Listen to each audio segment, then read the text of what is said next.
Good afternoon, ladies and gentlemen, and welcome to another evening of Wichita Northwest Grizzlies girls soccer.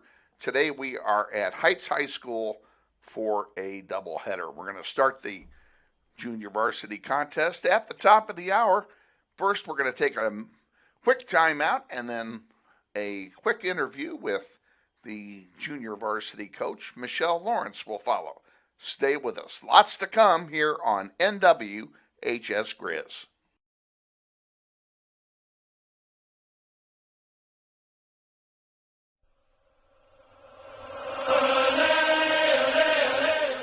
This is the McCurdy Real Estate and Auction Junior Varsity Pregame Show.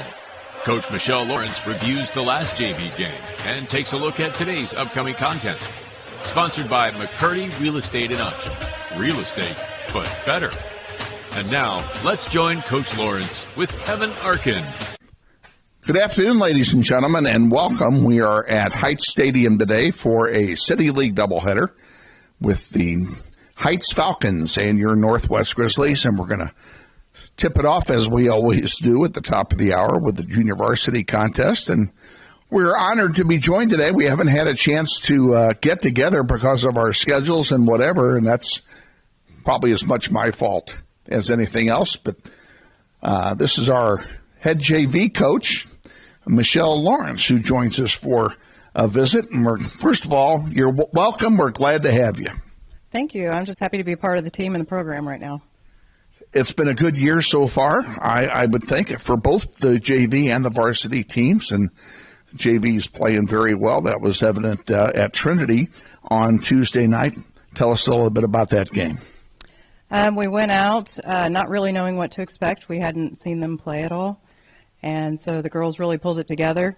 We had a 2-0 win. And to be honest, I'm really proud of the girls. We had one sub first half, no sub second half. The injuries part of that number differential, we talked about it during the broadcast, especially in the second half, when you not only had no subs, pardon me, you had no subs, you also had to play into the wind. Yes, we did. And so it was real interesting before halftime, or at halftime, talked to the girls about how if you need a drink, let's swap positions. And we talked about how to swap them out so that you can get a rest if your side was the side that was being pretty intense in the game. So they worked really good with that, got some girls to the sidelines to get drinks and stuff like that. So they kept it in the game. And you got a goal in each half. You actually scored into the wind on a great corner kick play. And Kylie Foreman, who I had in class earlier this week, I congratulated her the day after the game and congratulated her on her goal. And she just simply said, right place, right time. Yeah, we were all pretty excited for her. I think she might have been in a little shock at first, but she was pretty excited as well. So, tell us about the season. We haven't had a chance to talk about any of the games, and they've played pretty well this year. I've been really impressed and excited. Even with the injuries, the girls with injuries are still coming out to support. They're taking care of business, keeping me informed and other coaches informed of how long do we have to wait. They're excited to get back on the field. So right now it's just really paying attention to when are you released and how far can you be pushed, because we don't want them to get long-term injuries or anything like that. So, well, of course, their overall health is the most important thing, because soccer is not forever, and living the rest of your life is. Correct. Absolutely. So tonight you take on the Heights Falcons. What do you know about this bunch? Have not had the opportunity to see them play. I've heard they're at about the level that East is, so I'm not super concerned about the game, but I don't want to jump ahead and say we're going to 10-0 this crew. So we'll see what happens. I'm still excited. We're talking about bringing some girls up from C team, so getting a little bit of help from them. Make sure we've got some people to rotate in and out at our games. Okay, and have you decided yet, made any decisions as to who you might move up for this game? We are actually going to be talking about it at soccer practice this evening, since we're filming this a little bit ahead of time. We're going to be looking at some girls to practice with JV tonight so that we can prep for the game. Okay, well, best of luck. I know that's a tough decision to make. Moving people up and down is always difficult, but getting more numbers would be a a good thing for the B team squad, the JV squad, no doubt about it. Yes. And, just super excited that we actually have 3 teams this year. So it's been a while since we've had 3 teams to be able to have this kind of movement. What do you attribute the great turnout of numbers to this year? I mean, we haven't had, last year we barely had enough for a JV, and now all of a sudden we've got a full C team as well. I think it was just a collaboration of the coaches, just the kids we have in class. Hey, come out for soccer. You never played? No big deal. Come out, have some fun with us, see if you like it. And so there's a lot of girls who haven't ever played before, and that's fine. Get them into the game. We'll help them, develop the skills and start moving people up. Well, and a lot of them look very good. Absolutely. We're seeing some new skills. We've got people with speed that we're just working on some footwork. People with footwork where we work on the speed a little bit. So, and we're very much between the teams trying to use the same formation so that we can easily shift those girls into different positions in other teams if needed. Okay, well, we want to wish you the best of luck the rest of the season. And before we sign off here, there are a lot of people out there that don't know Michelle Lawrence from Sikkim. Give us a little bit of history of you. I've been teaching in 259 since 2013. Before that, I was in North Carolina and had come back here. I think it was around February 2013. Started teaching at Coleman. While I was teaching there, I got recruited to coach at Southeast for soccer. So I coached there for a couple of years for C team, actually, and that's where I ran into Coach Commons. We played against Northwest out here. So prior to that, I did coach a high school girls team. It was through SCSA, but that's been some years. So that's been basically my coaching experience, but I played since probably I was 4 years old. So it's been in my family for years and years and years, and it's a passion. So I'm very excited to be a part of this now. Well, we all can determine the passion you have, not only for the game, but for the kids as well. And it's showing on the field because they're doing very well. Good, yeah. They're great girls. I couldn't ask for a better group, to be honest. We have a lot of fun. We goof around, and if we have a loss, we talk about it. And it's like, this isn't the end. We're still playing. We still got time left. And, the game 2-0 loss that we took to Capon, I told the girls at half, I said, we're going to be okay. All I'm going to ask you is hold them to 2. I'm not saying go score, go win. Let's hold them to 2. Let's have a good goal. Let's choose to work together on this because we were down. We had no subs, lots of injuries. And then we even went at one point played down a player for a short period of time. So that did happen. That.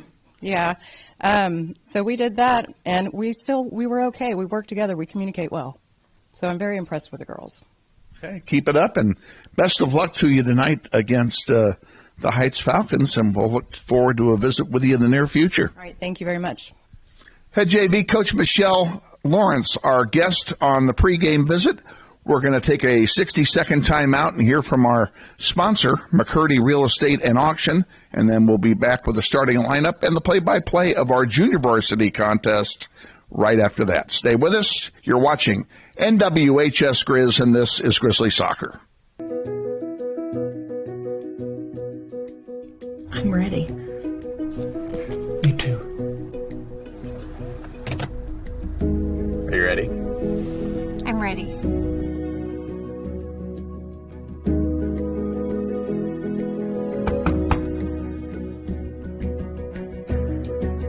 Whole marketing campaign of this property and sold right to me.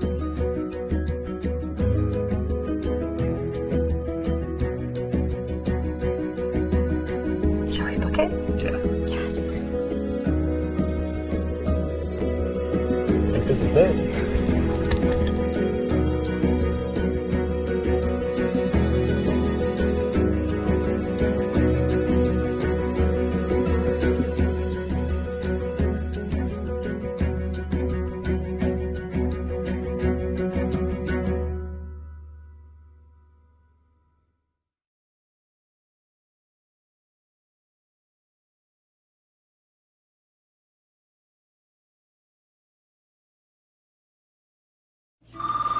Hey man, you going out for football?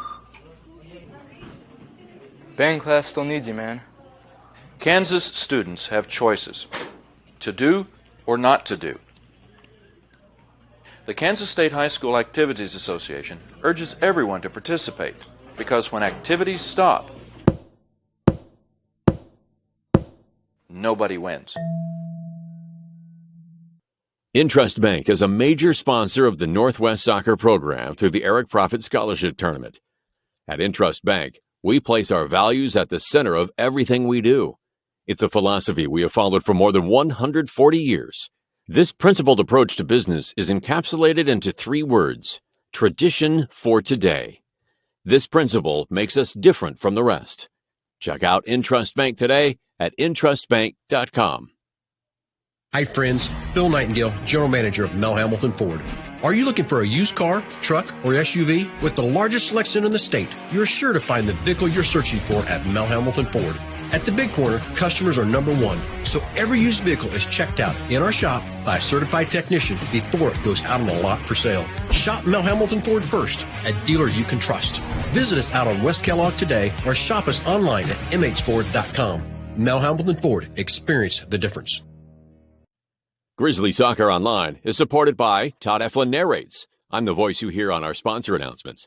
My wife is an alum of Northwest, and this is my 6th season as your announcer. I was a longtime radio personality in Wichita and now do full-time voice acting. You can use my voice for your business, like product or training videos, telephone systems, radio or TV spots, and audiobooks. Learn more online at toddeflin.com. That's TODDEFLIN.com.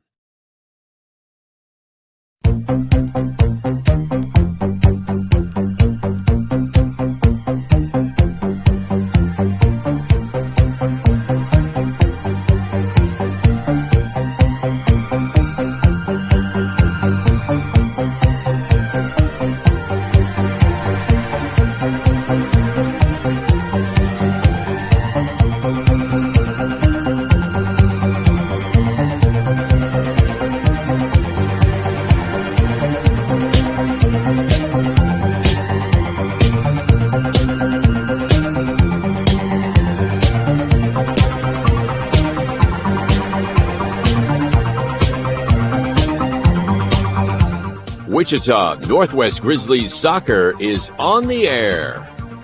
Welcome to everyone in Grizzly Nation to another webcast of your Wichita Northwest Grizzlies as they take on the best teams in Kansas and pursue a 6A state title.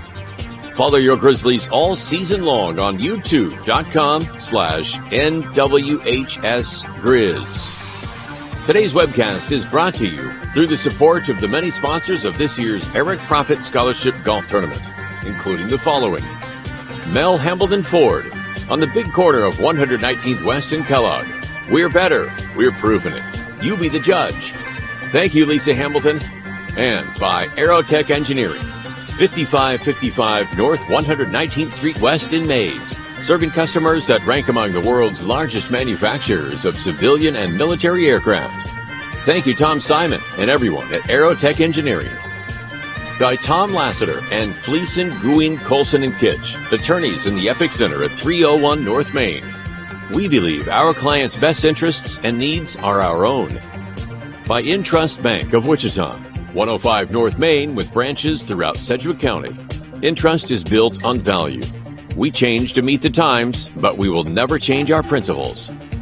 By Dan Garreau and the law firm of Dugan & Garreau, experts in personal injury, business law, workers' compensation, wills, and trusts. Now at their new location at 3636 North Ridge Road, Suite 100. By McCurdy Real Estate and Auction on East 13th Street, just east of K96, serving Kansas, Missouri, and Oklahoma for over 40 years. Real estate, but better. By the Joe and Judy Coughlin and the Chris and Jan Schumacher families, strong supporters of Grizzly soccer through the Eric Profit Memorial Soccer Fund. By Emerson Biggins, 808 East Douglas at the east edge of Old Town. Come visit Emerson Biggins and enjoy the great food, cold brews, and hospitality of Luis Lopez and his staff today. By Hurricane Sports Bar at the corner of 13th and Tyler.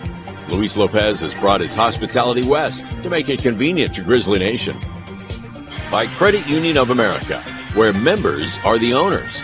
With branches all over the Wichita metro area, Credit Union of America stands ready to serve you. By Todd Eflin narrates. Hey, that's me.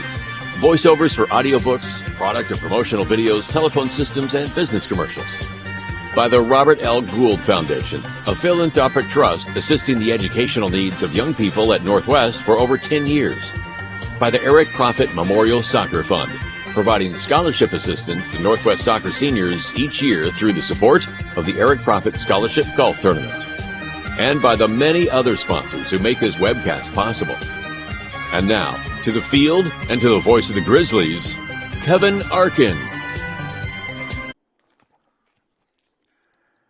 Thank you, Todd Eflin. Good evening, ladies and gentlemen, and welcome to all of you on planet Earth, wherever you are, for tonight's City League doubleheader featuring the Northwest Grizzlies and the host team, the Falcons of Wichita Heights High School. Glad to have you on board. Ashley Isbell is alongside. The two of us are going to give you all the good sights and sounds of this doubleheader, starting with the junior varsity contest, which is just about now to get underway. We're going to quickly give you the starting lineups as you watch play start. Grizzlies are in their home road white uniforms, and they will kick off and play into a very strong north wind. We'll talk about that in a minute. So they'll have the wind in their face here in the first half of this contest. Let's give you the starting lineup for your Grizzlies here first. April Isbell is in goal, number 0, the sophomore goalkeeper. Also starting tonight, midfielder sophomore number 4, Geraldine Ailman Moronis. Sophomore number 6, a forward, Kiera Lopez. Sophomore midfielder number 8, J.C. Shore. Sophomore forward number 9, Mackenzie Nistis. Sophomore midfielder number 12, Kylie Foreman. Sophomore defender number 13, Michaela Nistis. Sophomore midfielder number 14, Brooklyn Munoz. Junior defender number 15, Isabel Santiago Morrison. Freshman defender number 16, Audrey Thomas. And freshman midfielder number 18, Malia Jackson. Jackson was promoted from the C team for this contest tonight, along with 3 other players, and we'll talk about that going forward as well. For the Heights Falcons, who are in their home black tops with red shorts, white numerals, in goal, a sophomore, number 21, Talia Johnson. Also starting tonight, number 4, freshman Shelby Pierce. Junior number 5, Zara Duenas. Sophomore number 5, also they have 2 5s on the field. That'll be nice and confusing. Destiny Pittman. Junior number 8, Julia Chouinard. Sophomore number 9, Alicia Olazarbo. Sophomore number 10, Daisy Mendez Serrato. You see a goal kick coming here from Johnson. And it's intercepted by the Grizzlies. They're going to try and keep it down there going into the wind here. And Heights clears it out to center. Freshman number 16, Mia Steele. Freshman number 13, Madison Brand. And junior number 23, Nevaeh Jarvis. Head coach of the Heights Falcons soccer program is Tracy Nigg, and she's assisted by Valentino Degalado.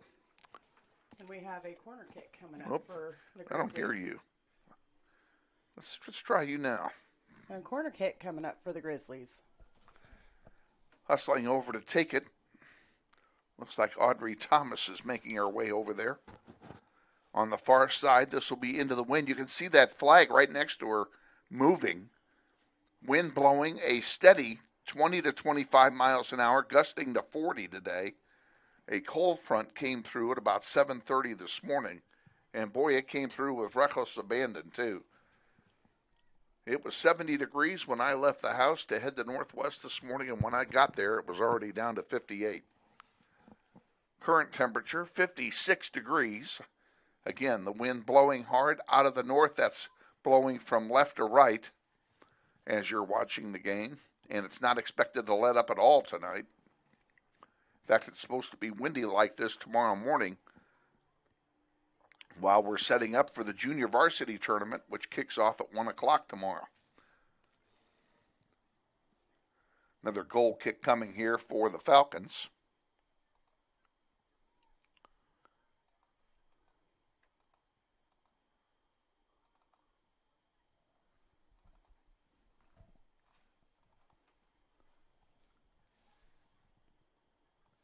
Falcons taking their time.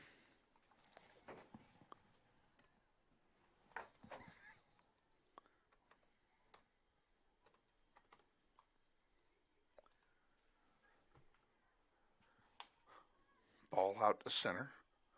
Morrison sends it to the near side, where Thomas will send it forward. Now it comes back to Thomas and back to Morrison. She will send it wide across the field. There's a lot of open space over there. Nistis bringing it down to the 20 and finally passing it forward. Here's a chance for the Grizzlies. Heights can't clear it. They've still got possession, however.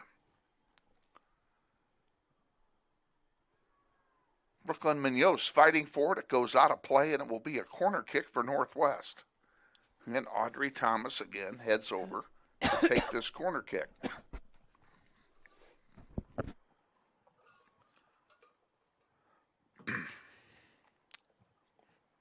Into the stiff wind. Loose in front, and this one's going to go out of play, and it'll be a turnover. It'll be a throw-in for the Falcons. 5 minutes gone, first half, no score.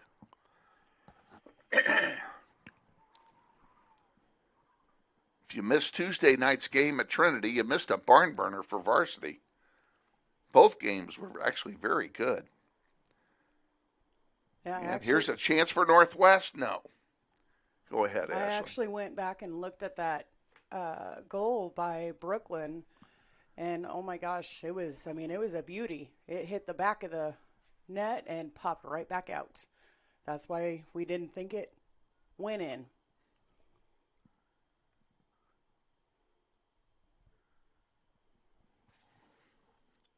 That was the JV goal in the first half.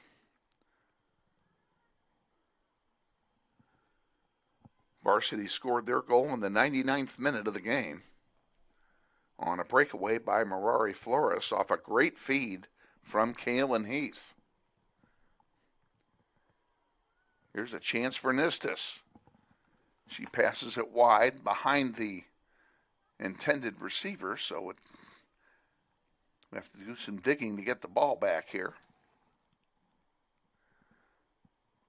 Nistis sends it forward, and now it's cleared all the way back out to center.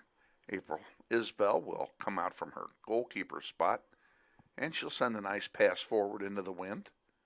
Morona sends it forward. And there's Kylie Foreman, who scored the other goal in the JV game on Tuesday.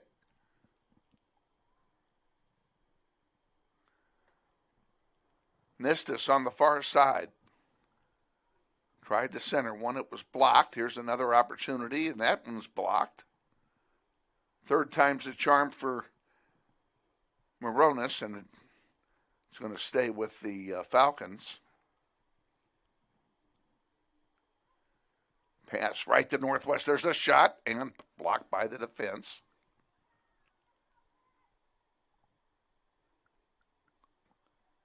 Audrey Thomas gets it in position. There's a chip back and a nice stop by the last defender.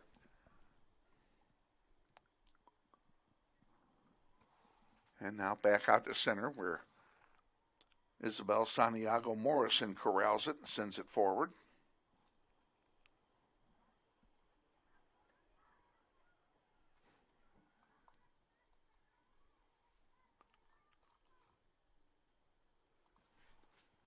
Grizzly Soccer on YouTube is brought to you in part by Dr. Steve Priddle and the Women's Health Group of Manhattan. Often. So far, there's a minor infraction.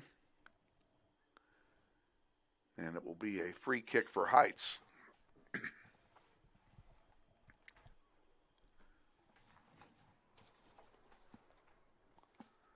That's going to be taken by Riley Moody. She comes off the ball now, and the entire defensive line moves up, using the wind as a shield here to prevent a long shot the other direction. And it actually looks like the goal actually moved. April was just over there with the other referee moving it back up. Wind got it. It's windy, and April gets that one. She'll have a goalkeeper distribution. And very short, understandably, with the wind being what it is. Kylie Foreman can't get to it. Now Nistis with it. And the Grizzlies start working it down the field, sending it wide. 40, 35, 30, 25, 20. Now there's a long pass forward. Too long, and it's going to go all the way back to Talia Johnson, who will pick it off and have a goalkeeper distribution of her own. And it's very short with the wind. Didn't get much boot on it. Goes out of play. It will be a throw-in for Northwest.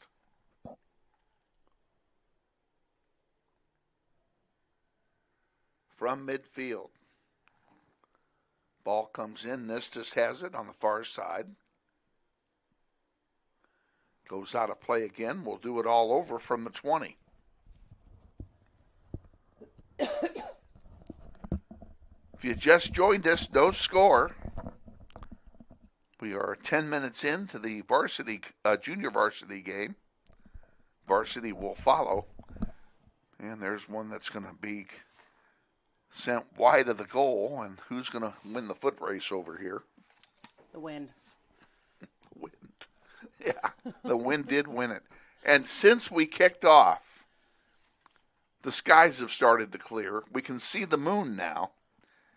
We have blue sky directly overhead, and they have predicted that this would happen late this afternoon, that the skies would clear. Unfortunately, the wind isn't going to go down. It's supposed to be a very cold night here. It's going to be down around 40. Falcons bring it out. And not much warmer tomorrow either. No, tomorrow will not be a warm day. We will bring lots of clothing to the tournament tomorrow. Plenty of layers. And on that note, we will be on the air at 9:15 tomorrow morning. Breakfast with the Grizzlies as they take on Circle in the first round of... Not 9:15 tomorrow morning. Because the game's not Oh, till no, 2:30. that's when I'm going to be there. The game is... Thank you. Thank you for telling me that. Gosh, what was I thinking? I'm still working tomorrow morning, but I'm off tomorrow afternoon. Our game is scheduled for 2:30 tomorrow afternoon. We'll be on the air at 2:15 p.m. Hopefully it will warm up a little by then. High tomorrow is only supposed to be in the 50s. It's supposed to be very cool tomorrow.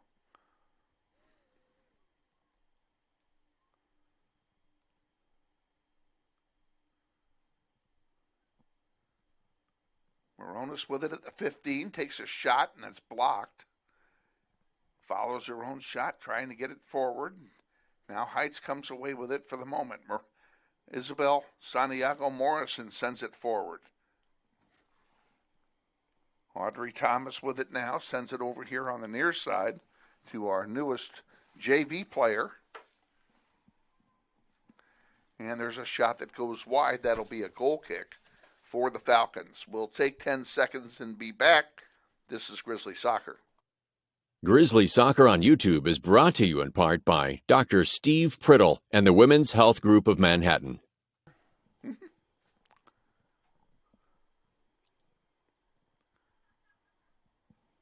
We have a couple of subs. I did not see who came in. Well, we weren't paying attention on the subs. We'll have to do a better job of that. I can tell you who came out. Uh-huh. Nistis came out, and Nistis came out. Well, that makes it easy. Now, Heights will sub in a couple of players of their own. They'll bring in Karen Ramirez and Mia Ackerman.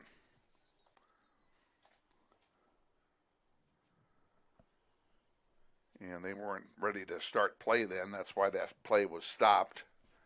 The substitutions had not yet been completed. Now it comes in. There's one forward off the foot of Lizette Moreno, who just came in. And there's a shot that's going to go wide. That will be a throw-in. That wind just pushed it. You can't beat the wind, folks. You just can't beat it.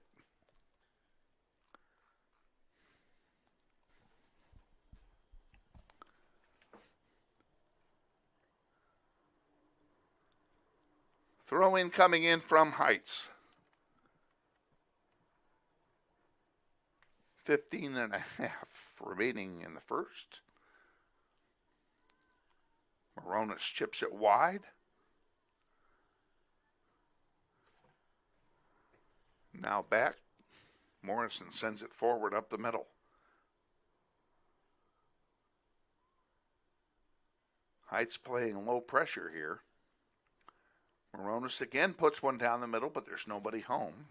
This one's going to go all the way back to Isbell.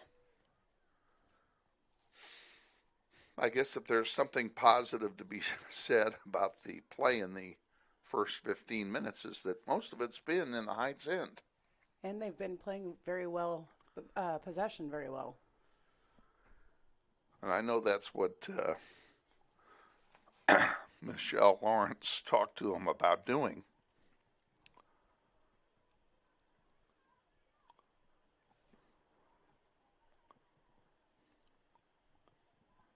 Grizzlies couldn't control it. Morrison sends it over here on the near side to Moreno.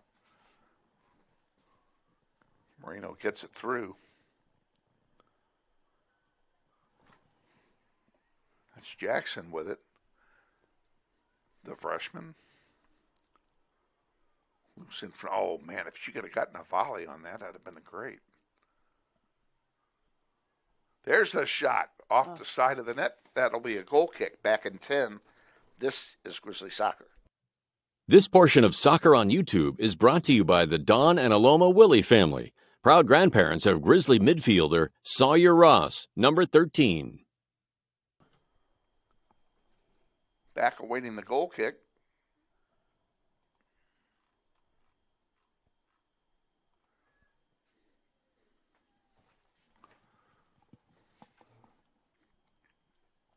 Grizzlies got something going here. Riley Bell sends it wide. Riley is the other sub that came in. Yeah.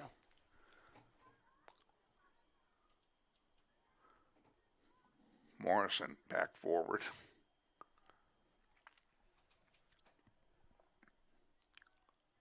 Over there on the far side.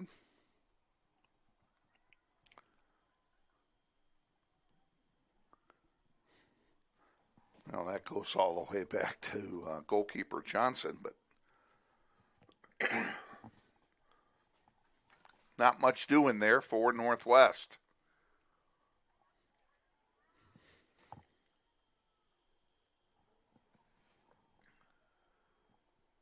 Ball's out of play to Heights.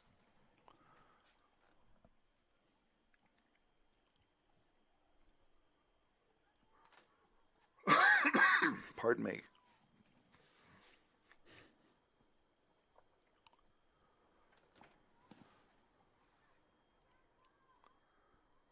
That one goes over. That'll be a goal kick. That ought to be a goal kick. Yes, now they're moving in position. We'll move in position 2 back in 10. Grizzly Soccer on YouTube is sponsored in part by Wichita Academy in Goddard. Thank you, Kyle Eno and your staff, for your support. Well, I don't have much voice. April Isbell setting up for the goal kick. Trying just to keep it in place.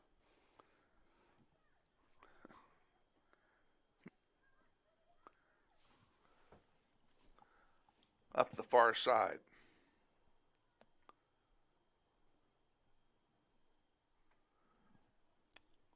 Brooklyn Munoz over there with it. She'll throw it in.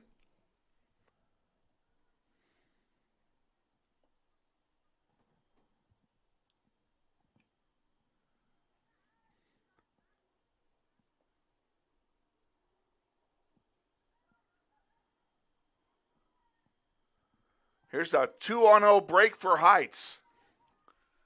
Shot, score. Grizzlies dominate for 19 minutes. And the first shot on goal of the night for Heights nets them a goal.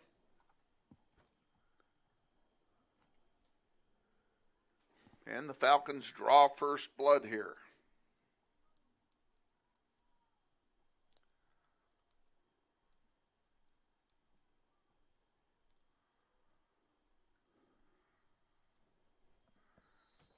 Northwest will kick it off again.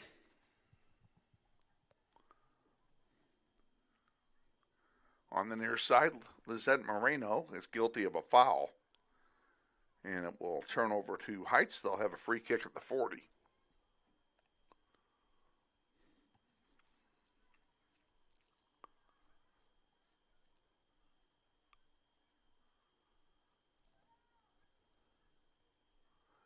Got somebody else coming in here for the kick.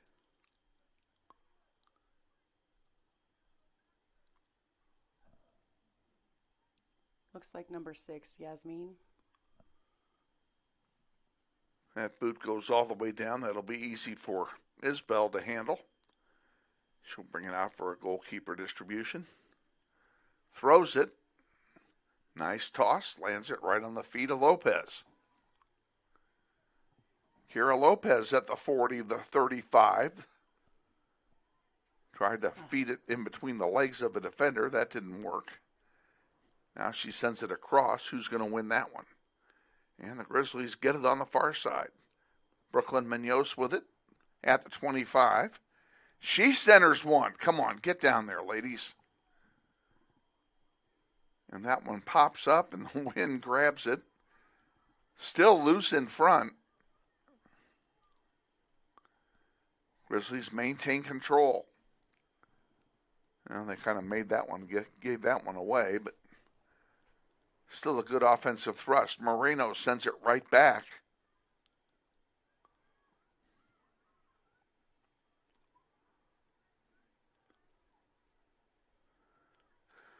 Brooklyn Munoz crashing 1-on-2 and winning the battle.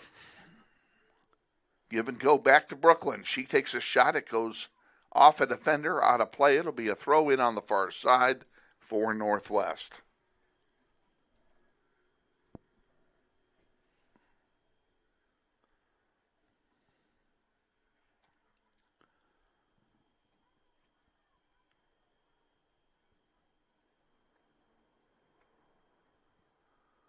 That one's going to go out of play. That'll belong to the Grizzlies.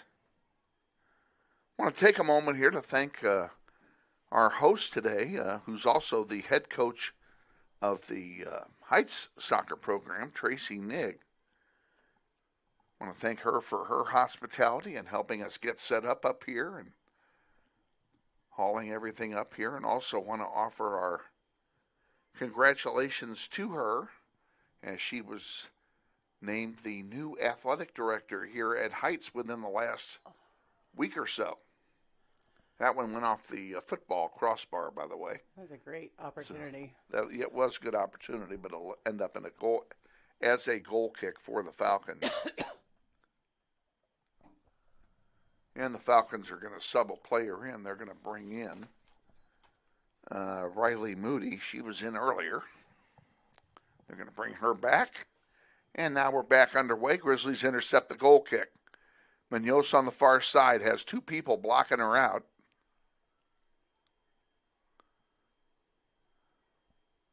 Brooklyn gives it off. Centering pass, nobody home. Heights comes away with it. And it's going to go out of play, and it will be it stayed in.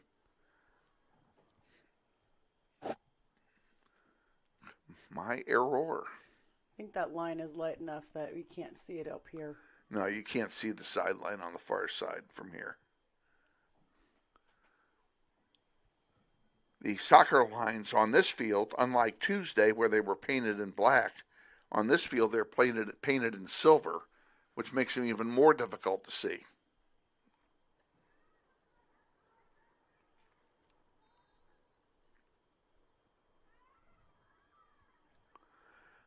Foul called against Morrison will result in a free kick for Heights.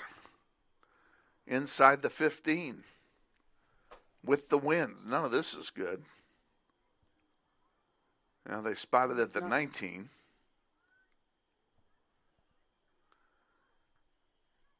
Girls, you can't cheat on a football marked field. Nope, I guess they are going to put it at the 14. Yeah, I was right the first time. The Grizzlies are giving them all of 4 yards. Now they're asking for the line to be moved back.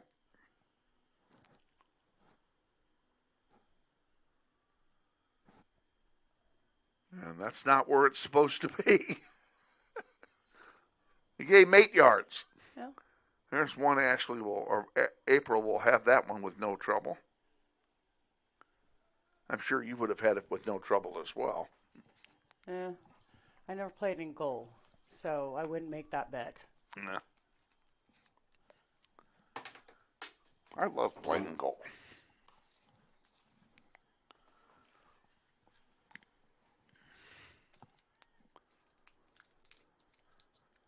Morrison with it at the 40, 45, 50.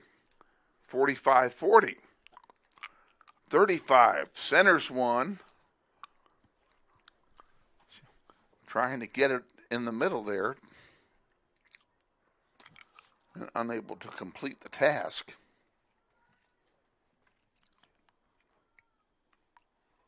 Heights will bring it down. The wind helped bring that down and out. So it's a throw in for the Grizzlies. Wind is the number one enemy of a good soccer game.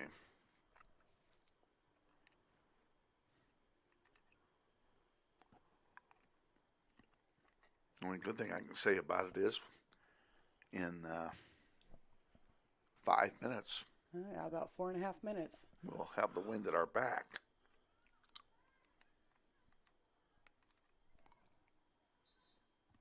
Out of play? Well, nope. Looks like they're going to let her redo that one.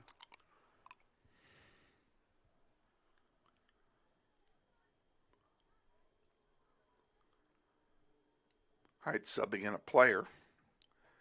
Bringing in number 6, Alexandria Wall.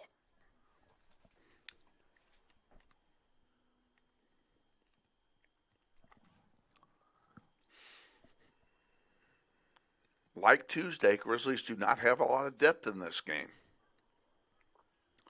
They got a boatload of players out with injuries on both JV and varsity. And on JV, they have Nevaeh Villa out. Aaliyah Tercios is out. And who else is out? There's somebody else out. Riley Bell is on limited action, as is Moreno. That's why they brought up some C-team players to help keep some fresh legs in the game, which they did not have on the second half on Tuesday. And also to kind of help prep for the tournament this weekend. Exactly.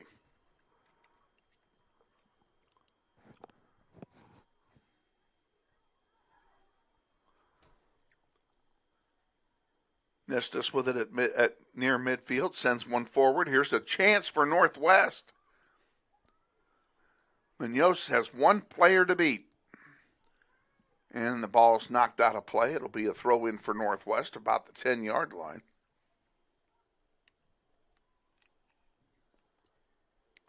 Comes in the Nestus, back to Munoz, and she sends one clear across. That's going to go out of play. And it will be along to Heights.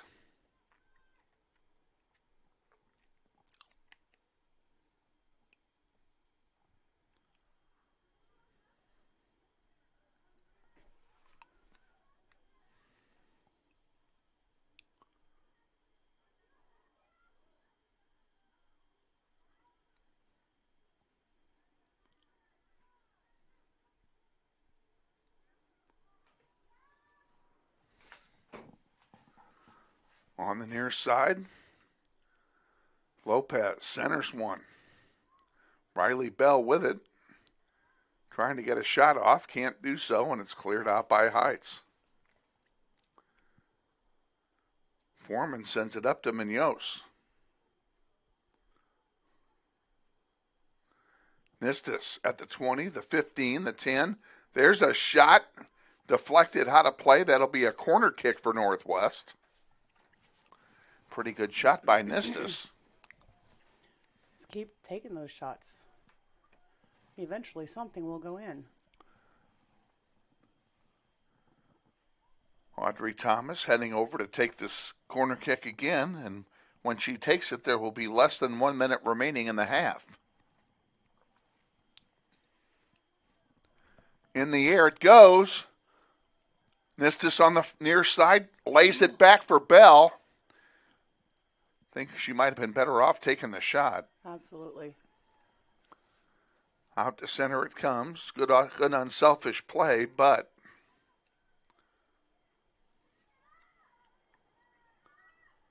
Moreno on the near side at midfield sends it up.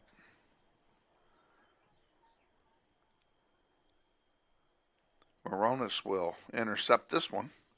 She sends it wide for Nistis, and Nistis sees it go out of play for a throw-in with 15 seconds remaining on the game clock.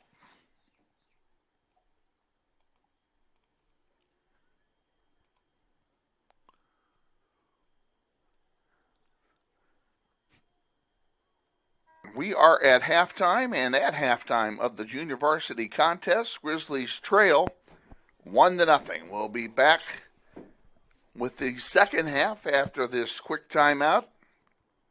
Stay with us. You're watching NWHS Grizz, and this is Grizzly Soccer.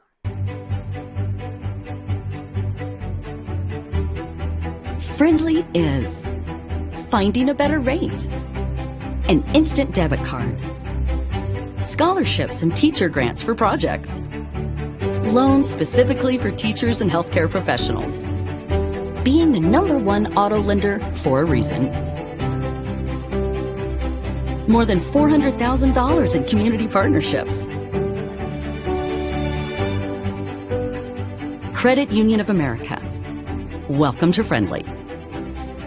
Learn more at cuofamerica.com.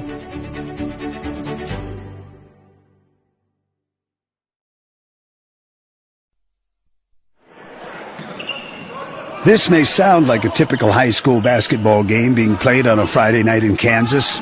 In fact, it's a crash course in cooperation and teamwork. It's a test of dedication, determination, and drive. It's character development in action.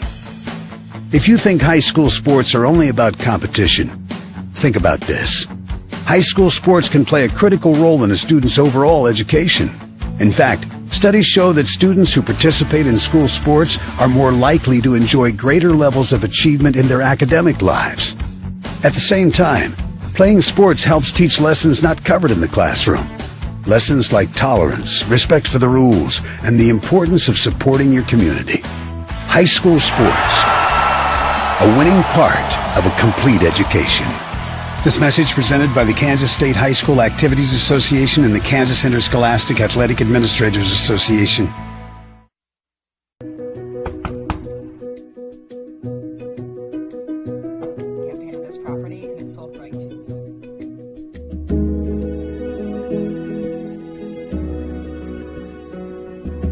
Shall we book it? Yeah. Yes. Yeah. Yes. I love it.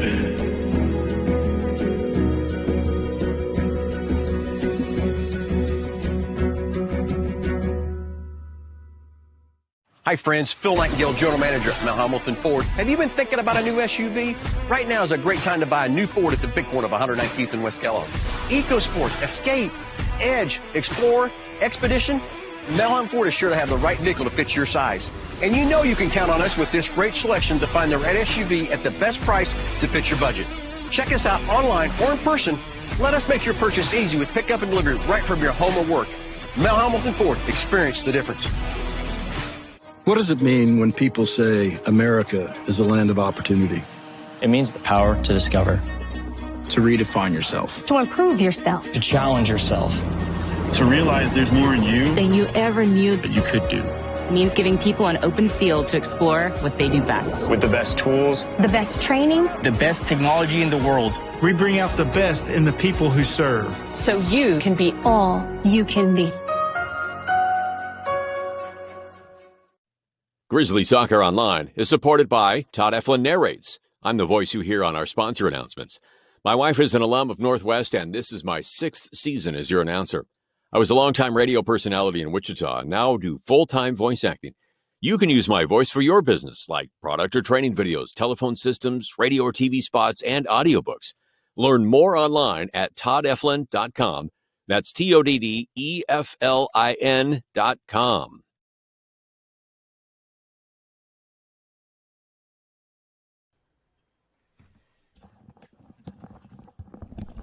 Welcome back to Heights Stadium. We are at halftime in the junior varsity contest. Grizzlies trail 1-0 on a breakaway goal by Heights midway through the first half. Grizzlies will have the wind at their back here in the start of the second quarter, or the second half, I should say. And there we go. Let's talk about the junior varsity tournament, which starts tomorrow, and I'll give you the correct starting times now. Northwest will play its first game tomorrow at 2:30 at Bobby B. Family Stadium. We'll be on the air at 2:15 with our pregame interview with Coach Michelle Lawrence. And then the Grizzlies will play their second game at 5:30, either at Bobby Bribieska Family Field if they win, or the junior varsity practice field next door if they lose. Either way, we're going to bring you both those games. We know that. If they win either of the first two games, we will bring you the third one, which will be played at 9:30, and this time I do mean it. They'll play at 9:30 on turf. Or they'll play on turf if they lose one of them. Let me start this over here. I'm getting this backwards. If they win the first one and lose the second, they play for third. They'll be on the turf field at 9:30 over the football field. If they lose the first one and win the second one, they will be playing for fifth, and they will be playing on the junior varsity field. We'll bring you that one. If they lose both of the first two, they'll be playing on the C team field, which has no electricity. We won't be bringing you that one. So all they have to do is win one, and we bring you all three. That's basically what I'm telling you. So, and the game times are the same whether they win or lose. So 2:30 tomorrow is kickoff. We're on the air at 2:15. And then we'll be back at 5:30. We'll be back shortly before, probably about 5:20, for the second round game. And in the second round game, we will play either. Gosh, I apologize, folks. The allergies are killing me. We'll play either South or Goddard. Thank you. And that game will be at 5:30 tomorrow afternoon. And then Saturday's game's at 9:30, and we'll let you know about that when we know more about results tomorrow. And the Saturday game, we'll be playing somebody from the other side of the bracket. And on the other side of the bracket, North is playing Bueller. East will be playing Campus. And we will be playing one of those four schools on Saturday. Okay. Clear as mud? Clear as mud. Clear as mud. All right, very good. Meanwhile, back at the ranch, we've got another half of this one to play. And the Grizzlies are going to have to come from behind. They have the wind helping them. And, it's kind of a shame because I really thought we dominated play in the first half. We dominated possession in the first half. Heights got one shot on goal in the first half, and they made it count. And that was the only goal of the game thus far. And I don't think we had a shot on goal, did we? I don't think we had a shot on goal. We had No. a lot of shooting going on, but it was either wide or blocked. We had a lot of, even crosses, and we had a lot of great opportunities, but just could not capitalize on it. Couldn't finish. Hopefully, with the wins, it'll help them a little bit. I know Tuesday night when we had the win, they didn't play as well as when they were going against the wind. I know. So, and I hope that doesn't happen tonight. I hope that doesn't happen tonight either. I hope they come out ready to, take care of business and finish up this game with a couple get a balls couple of goals in the back of the net. Yep.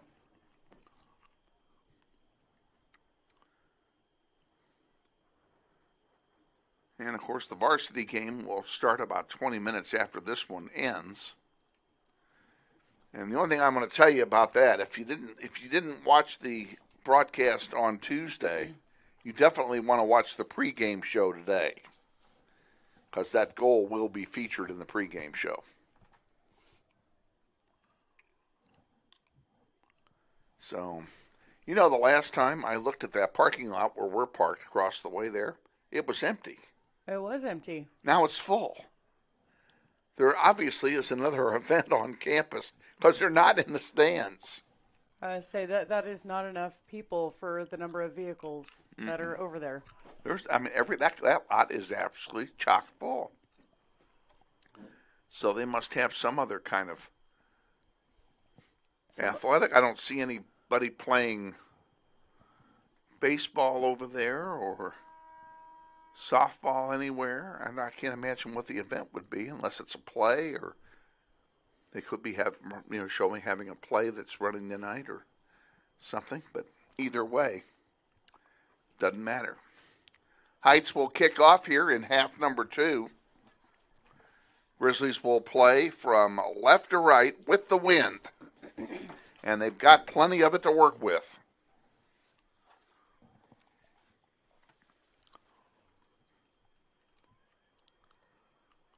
Waiting the starter's whistle here.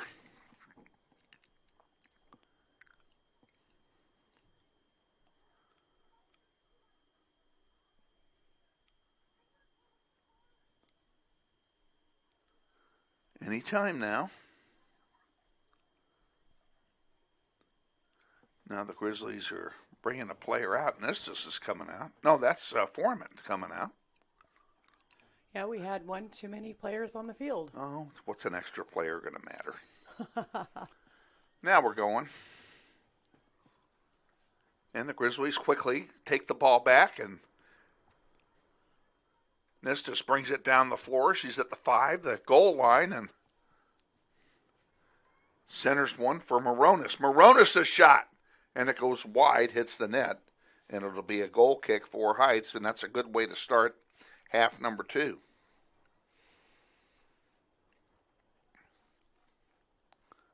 Well, it looks like Kylie Foreman is coming in. Wonder if there was a miscommunication this half. I don't know. J.C. Short takes a seat. It's the only thing I can figure. There's another shot, and that's going to go wide. That'll be yet another goal kick. All right, let's take this one. 10 seconds. We'll be back. This portion of tonight's contest is brought to you by the family of Todd and Stacy Vestring, proud supporters of Grizzly soccer.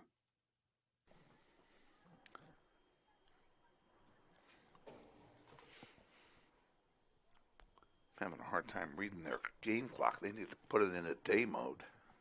28, 49, 48.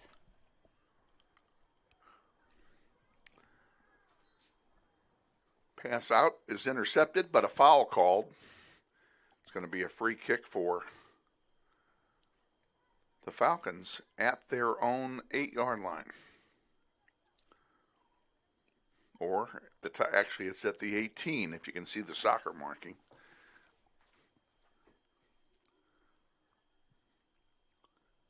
Grizzlies trying to work it down. Nestis gets it, sends it back. Over here to Thomas. Thomas looking for some help. Nestis falls back to give it to her. That one goes out of play, and that will be a throw in for Heights. They just need to keep shooting. Falcons throw it in. Nestis brings it up, gives it to Munoz. Now the players are so close together, it's hard to pass to him. Munoz comes out of the pack with it, sends a long one down there, and this time the wind's going to hurt him because it took the ball right back to Talia Johnson,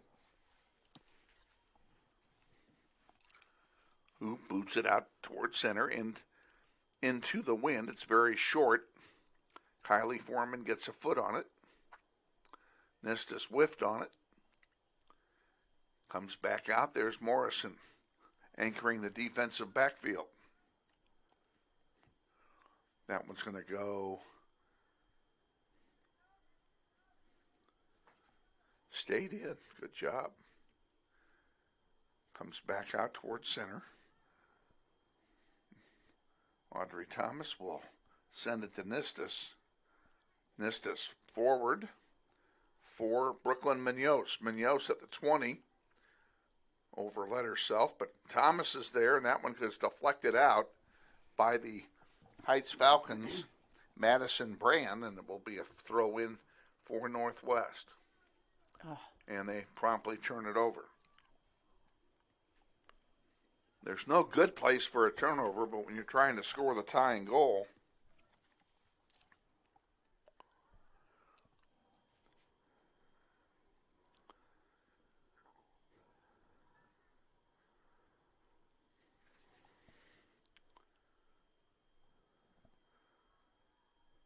Marley Bell will tap this one. It's going to go over the goal line, and it will be a goal kick.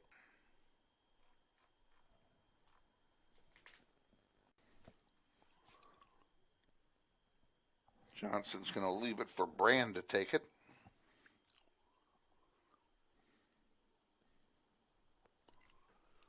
Now Brand's going to move it to a different spot.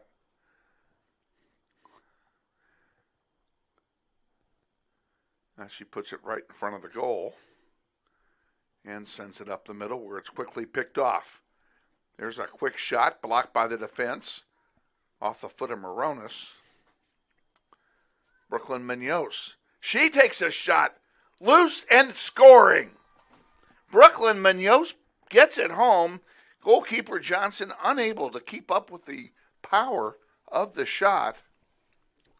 Fantastic. 5 minutes in, we're tied up. And we played the entire 5 minutes down there in front of Heights goalkeeper, and that's... And he stopped the clock.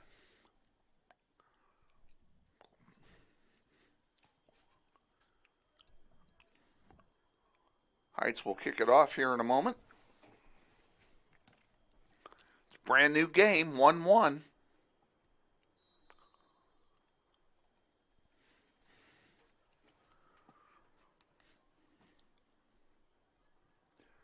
Nestis with it, sends it forward. Riley Bell taps it over here to Nestis, back to Moronis. Lopez on the far side. Can't get to it. And they're saying it was tapped out by Heights, so it'll be Northwest throw-in.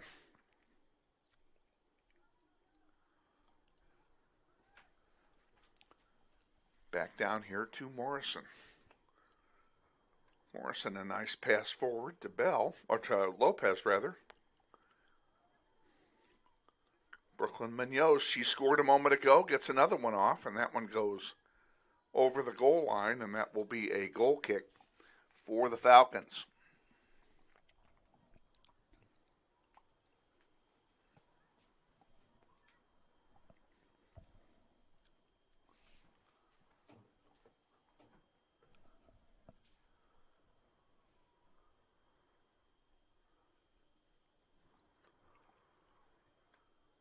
Goal kick taken, intercepted by Kylie Foreman. Spin move, ball dumped into front of the goal, and Foreman comes down, can't do anything with it. It goes out for a goal kick, back in 10. The Ultimate Sports Academy at 9020 West Harry is proud to sponsor Grizzly soccer on the internet. Talia Johnson will defer on the goal kick.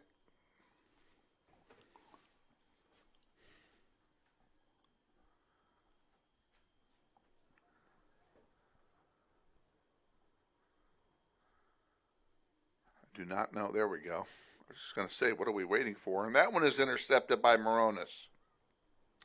Morrison sends it up. Over here on the near side, that one goes out of play. It'll be ours, and it is. Nistis will throw it in.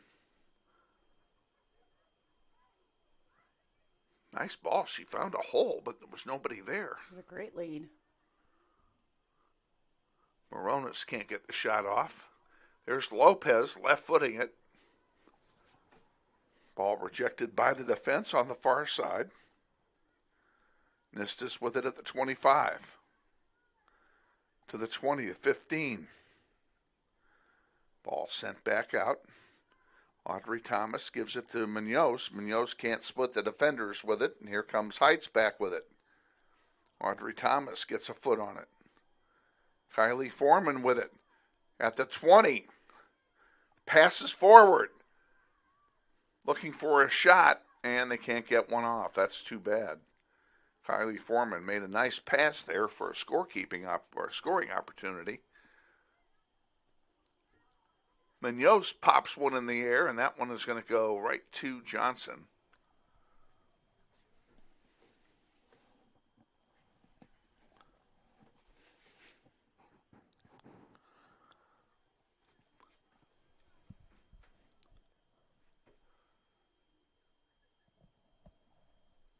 Goal kick bounding around. Finally, Grizzlies get a foot on it.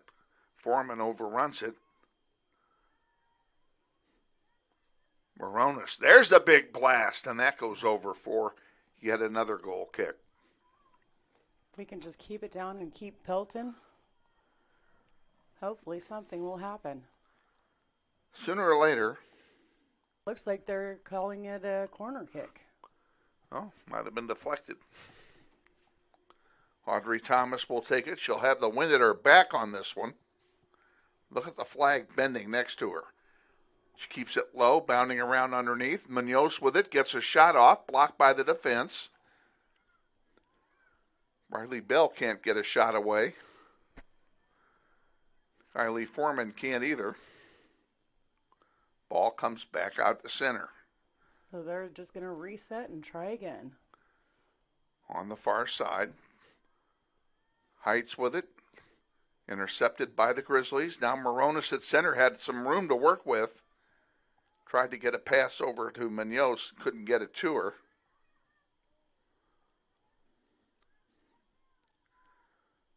Morrison.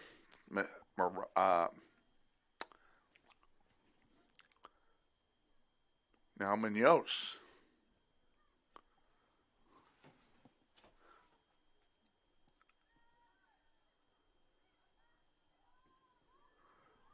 Heights clears it out. It's going to go out of play. It'll be a throw in for Northwest at about the 30. And J.C. Shore is coming in for the Grizzlies. She'll replace Kylie Foreman.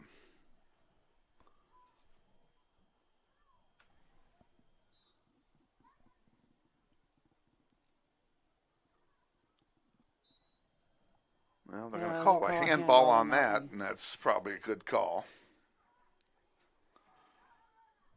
Got a free kick coming for Northwest at about the 45.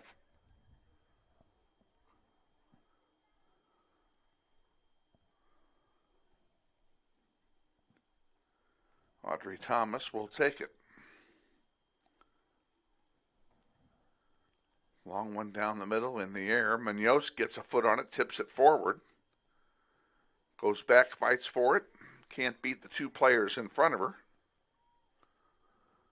Thomas will send it to Morrison. Morrison to Moronis.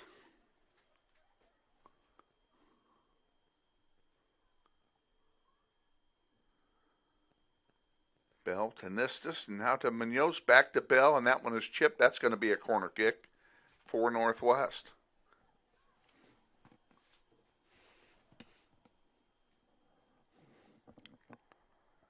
Clock running, 18 and a half remaining in the game, tied at 1. Now Nistus is going to take this one.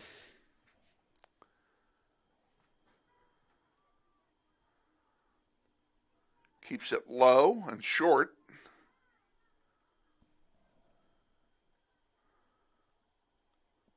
Ball sent back to Nistus. She centers one, nobody home. That one goes out of play, and it will belong to Heights.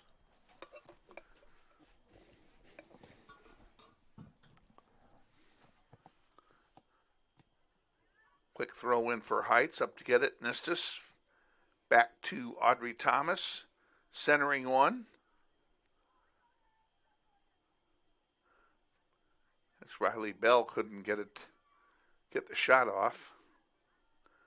Nistus on the near side. It goes out of play. It'll be a throw in for Heights.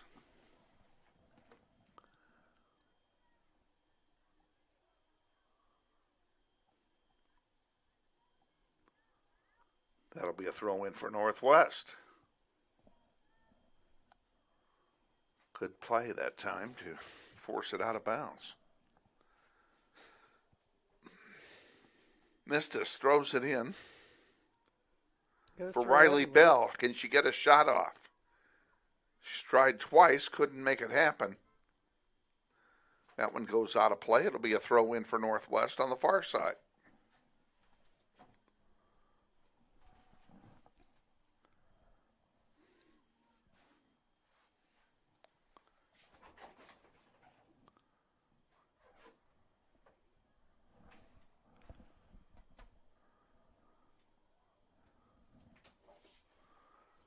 Out again, this time for Heights.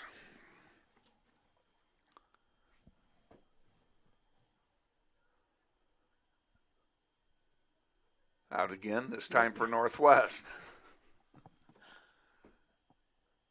Oh. Out again, this time for Northwest. That ruins my rhythm. I was going back and forth so well. You were going back and forth so well. And they couldn't keep it in play. It goes over the goal line. That'll be a goal kick for the Falcons. Back in 10. This is Grizzly Soccer. Thanks to Tommy's Express Car Wash, 1340 North Tyler Road in front of Northwest, for their support of Grizzly Soccer. Back awaiting the goal kick.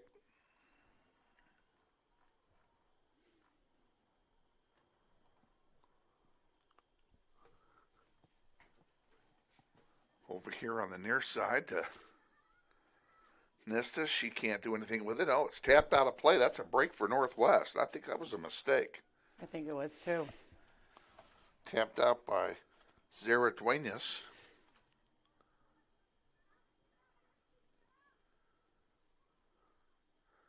Audrey Thomas can't get it forward. This one's kicked forward by the defense. Nistus back to send it to Morrison. Morrison back up for Thomas. Too far. Heights gets it back. Intercepted by Thomas. Now the Grizzlies trying to work it back down. Here's Moronis with it at the 30, the 25. Good lead pass by Moronis. Can we get the shot off? Yes, and it goes wide left for yet another goal kick, and what a shame. Back in 10. Northwest Soccer Online is sponsored by Todd Eflin Narrates. That's me, proud to announce the sponsors during each game. Let's go, Grizzlies! Grizzlies had a great scoring opportunity there, but all for naught.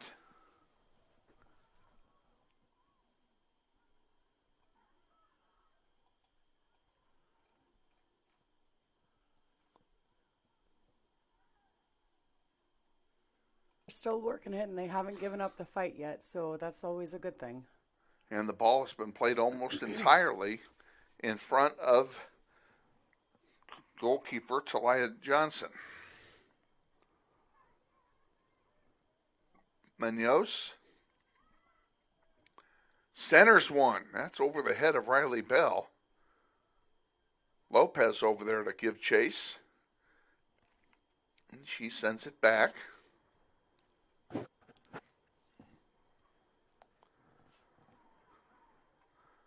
Morrison centers one, and it's picked off by the defense, and they're going to send it out of play. Well, it shows you what I know. We sent it out of or was out already. I was right. Kylie Foreman returns to the game for Northwest. She'll replace J.C. Shore.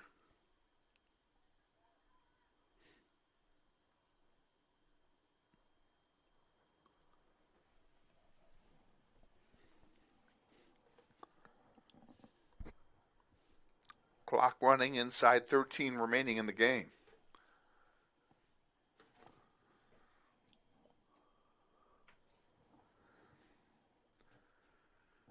Looks like Heights must have subbed somebody as well. Yeah, they made a late sub and they allowed it.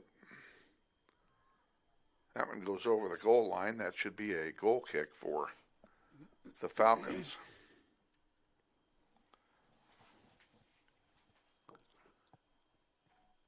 And just to remind you that in junior varsity, we do not play off ties.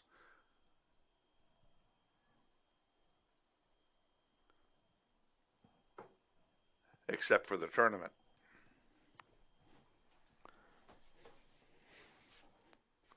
As we well know from last year. Had a lot of games tied at the end of regulation in the tournament last year.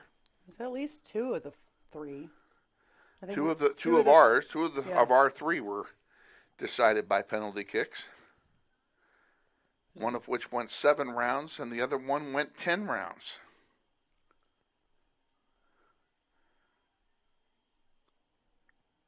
There's a shot and an easy. Oh, it went through the wickets of Johnson, and Kylie Foreman gets the goal. Oh, my goodness. Well, that was an unexpected event. Kylie Foreman gets her second goal in as many games and gives the Grizzlies a 2-1 lead.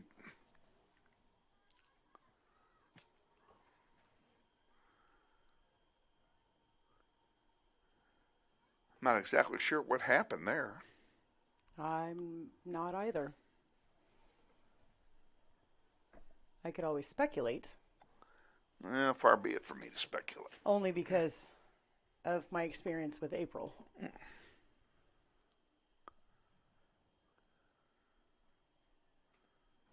Because that has definitely happened to her. And it's very easy to happen. You take your eye off the ball, it's by you.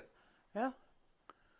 It's that simple. Or if your gloves aren't quite sticky enough or, wet enough, or there's so many factors.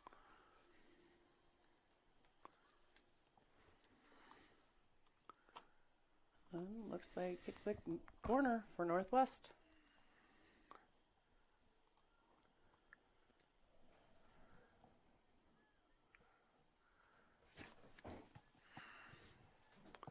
From the near side.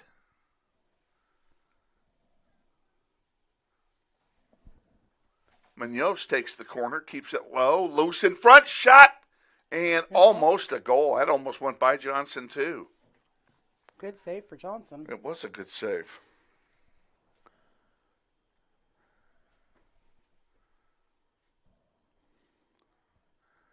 Johnson boots it out into the wind, very short.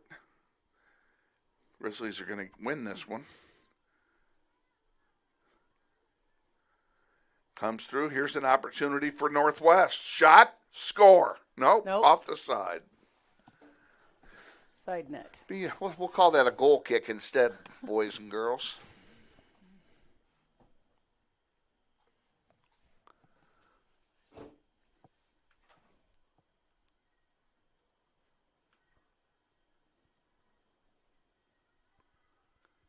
Awaiting the goal kick here.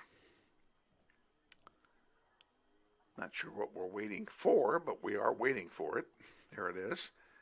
Foreman gets a foot on it.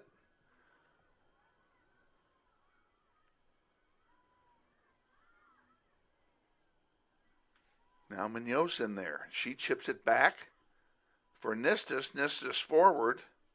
Munoz with it again. Brooklyn at the 10. The 5. And it's kicked over the goal line by the defense. So another corner It'll be kick another for... corner for Northwest on the near side.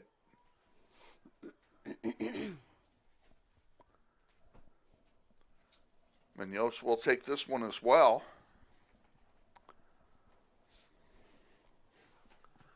I like the strategy last time. In the air it goes. Well, we tried to get a header from Lopez. That didn't work. There's another shot bounded by off the defense.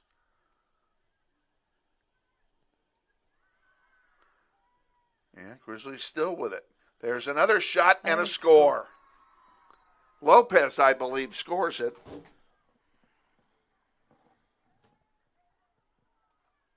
No, I think that was Riley Bell.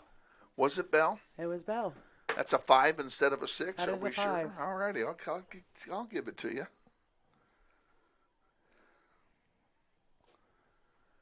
Riley Bell scores to make it 3-1.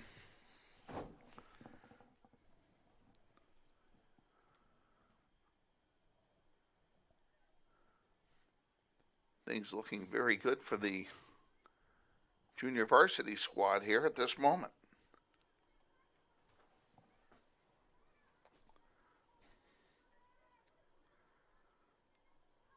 Munoz centers it. Nistis sends it forward. That one's going to get chipped over the goal line. That'll be a corner kick for Northwest on the near side again.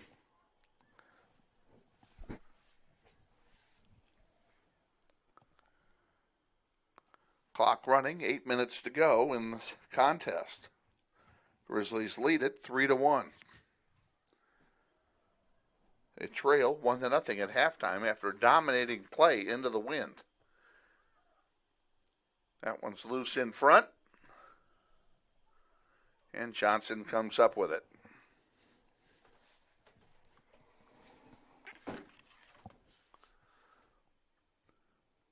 Boots it out very short, intercepted there by Foreman. Grizzlies just trying to punch it back down there and instead of working it down.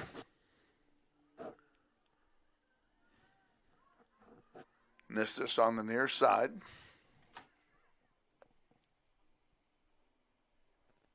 Well, they're giving that to Northwest as a throw-in. We'll take it. Kenzie Nistis throws it in. Centering one.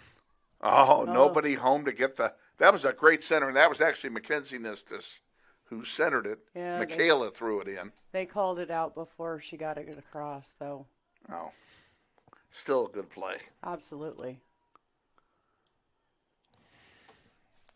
Heights will sub in a player. They'll sub in Karen Ramirez again. And number 23. Well, they'll bring in Nevaeh Jarvis as well.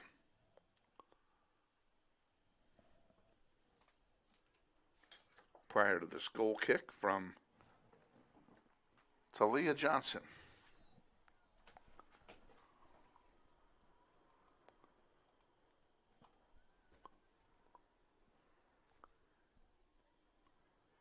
Nistis to Foreman. Foreman couldn't do much. She tried to pass it back. It was intercepted.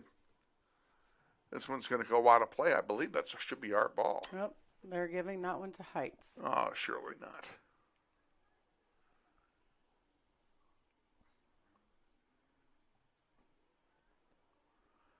That one does belong to Heights.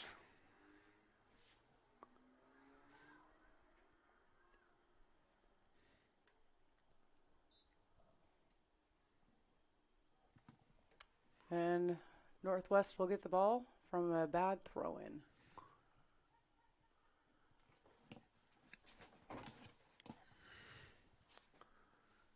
Foreman gets a nice chest trap on it. Now it comes back out here to Moronis.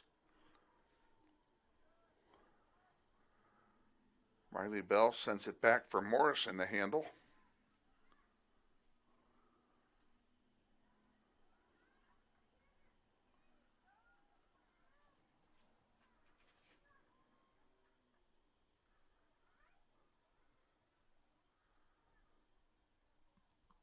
Grizzlies working it down again. There's another shot that's going to go wide. That'll be a goal kick, and we'll take 10. We'll be right back. Grizzly Soccer on YouTube is sponsored in part by Tony Tahali. We thank Tony for his support of Grizzly Soccer. It does seem to be a fast pass. I don't know why.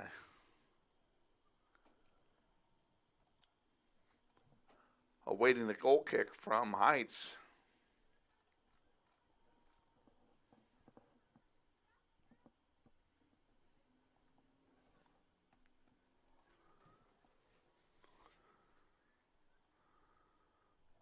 Out of play, a corner kick for Northwest now on the near side. Looks like Munoz is going to take it again.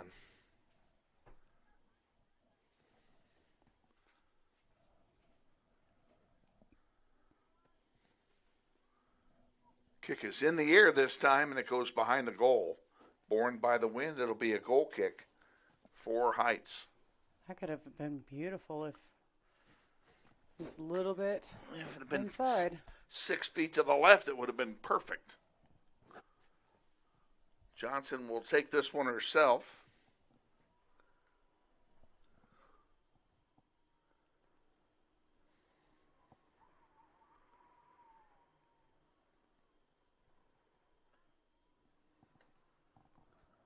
This one's out of play. Grizzlies will throw it in.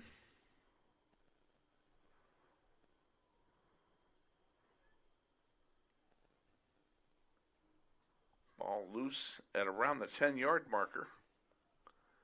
This one's going to go over the goal line and be a goal kick, corner kick, for Northwest.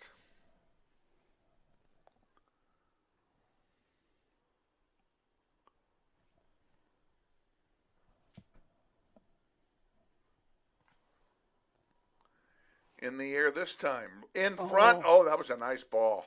That was beautiful. Grizzlies couldn't do anything with it, but it was still a nicely placed corner kick. And let's try that again. Absolutely.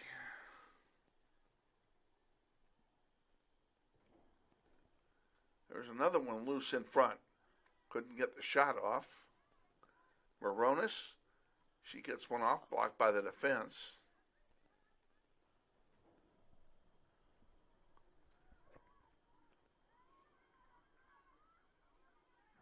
This one will belong to the Grizzlies, and April Isbell will touch the ball for the first time this half. And it'll happen with 2 minutes remaining in the game. Grizzlies lead 3-1. All 3 goals in this half. Heights does not have a goal in this half. They do not have a shot on goal in this half. They do not have a shot in this half.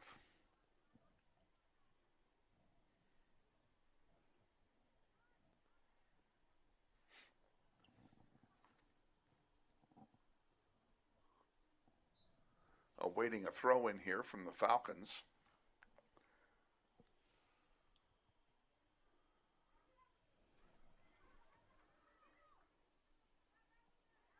Kenzie Nestis brings it down. Center. Oh, nice. That was a good pass. Nobody home, though. Still a nice centering pass.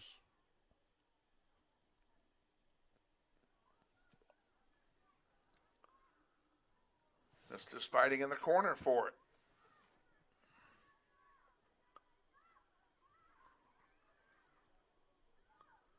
Shot and an easy save for Johnson, who's been mighty busy back there, especially in the second half.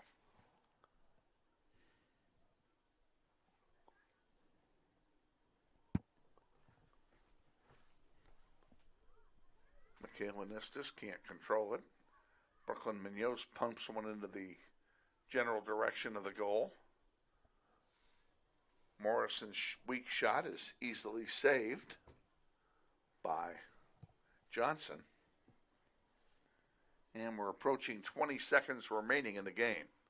Grizzlies are going to win this one. Oh, and there we go. My clock was off. We're final here. Grizzlies win this 3-1. Pretty nice effort by your junior varsity Grizzlies. Great comeback. And a great comeback. Granted, they had the wind helping them, but They did more with the wind than Heights did. That's all we can say on that. Absolutely, they did. They had a lot of good control today. So they're on a roll. They've won 2 in a row. They're all set for their junior varsity tournament, which will begin tomorrow for them at 2:30, and we'll be on the air with that at 2:15 tomorrow. Meanwhile, back at the ranch, we still have a varsity match to deal with. Oh, they only put 16 minutes on the clock. I better get us started. We're going to go ahead and run the pregame show with Coach Christina Commons after this 1-minute timeout. Stay with us. You're watching NWHS Grizz, and this is Grizzly Soccer.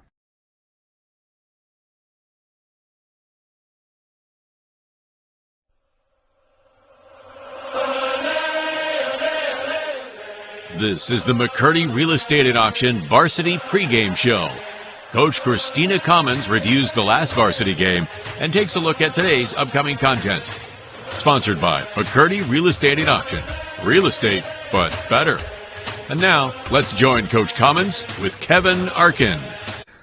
We continue now with the varsity contest here at Heights High, and prior to the varsity contest, of course, we're always joined by our head varsity coach, Christina Commons. And Coach, for a 1-0 game on Tuesday, there sure is an awfully lot to talk about in that game. Oh, man, I was so proud of my girls. We possessed the ball so well, I felt like it. And, of course, there's going to be moments where some lack of that possession happens and we just give it to the other team. But overall, that was probably our best possession game out of the entire season, I would say. We did not allow a shot on goal after halftime, period. Unbelievable defensive effort, especially when you had people hurt. Kaylin's not 100%. Susanna got hurt during the game, and everybody just came together. It was a team defensive effort. And one thing that I'm super proud of, it doesn't matter who I put in, and I moved some people around.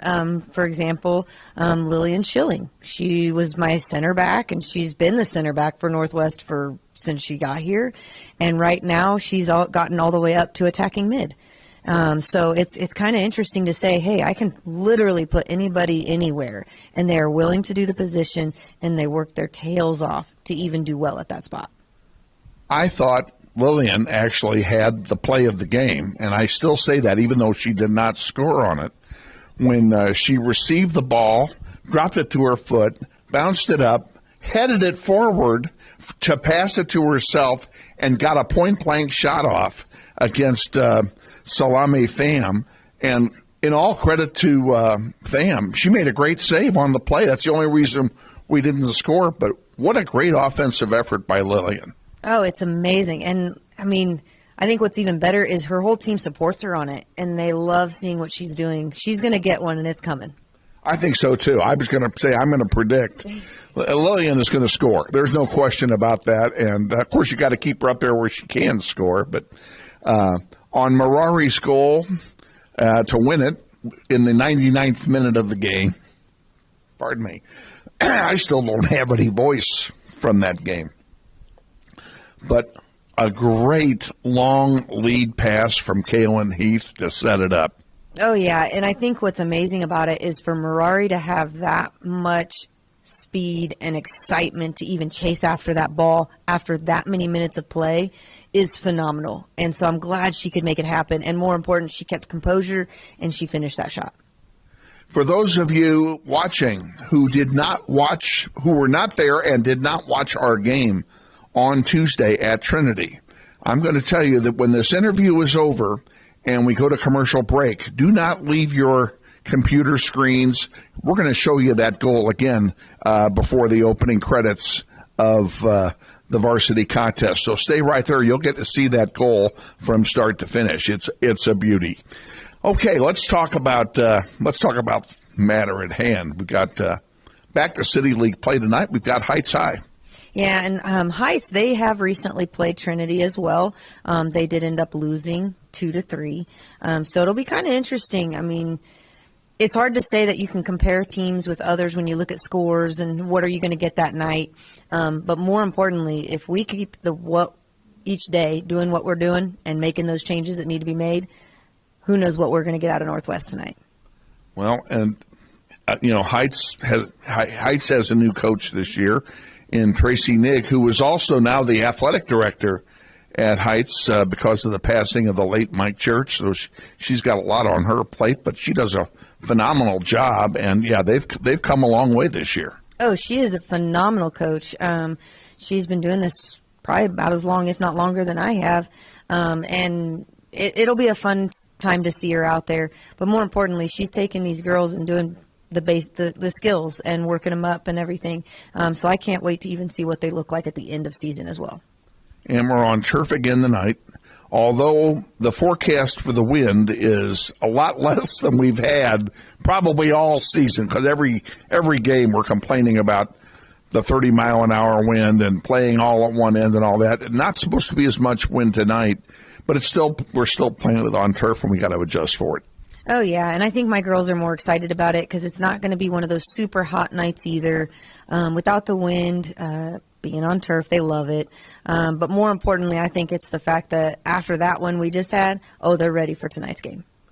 What's the injury situation? I know there was a lot going on injury-wise during the game on Tuesday. So who's out and who's back? My hope is we've got Mueller back. We're going to see how she does within warm-ups and whatnot and see if we can put her in. She'll probably get limited minutes as well. But more importantly, I mean, each day, sometimes we're sick, sometimes we're not. So you never know who we're going to have for sure. But if my girls are wanting to give it a try, I'm going to want to try to go with them. But I don't want to see them get hurt at any night. We're still in the middle of season. Getting ready for that final stretch here, starting next week pretty much, is now the downfall. So I just would like to have them at the end of season as well. Brooklyn in or out? She's out tonight. Okay. How about Susanna? Susanna should be in. We're just kind of watching that foot. She got stepped on pretty good. As long as she can strike the ball well, we're still in. And then lastly, Emily Bravo. Bravo, we're kind of watching. She's been kind of struggling all season with her knee, and then we've got her ankle now. So we just tried to give her as much of a rest as possible to once again have her for the end of season. Okay. Best of luck tonight against the Heights Falcons. And we'll look forward to a visit. We're home on Tuesday against South High. We'll look forward to a visit before that game. Yes, thank you. Head coach Christina Commons on our pregame visit, sponsored, as always, by McCurdy Real Estate and Auction. Real estate, but better. And we're going to hear from the McCurdys for 60 seconds, and then we'll be back with the starting lineup and the play-by-play of tonight's game against the Heights Falcons. You're watching NWHS Grizz, and this is Grizzly Soccer. I'm ready. Me too. Are you ready? I'm ready.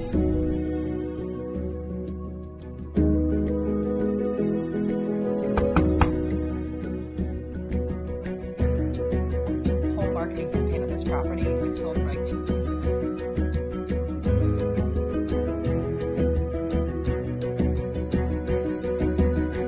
Shall we book it? Yeah. Yes. I think this is it.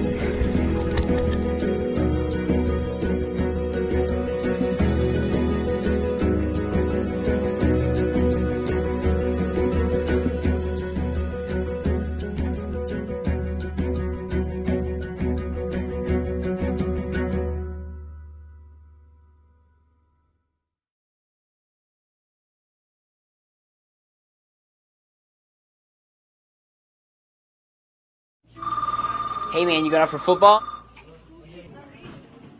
Band class still needs you, man. Kansas students have choices to do or not to do.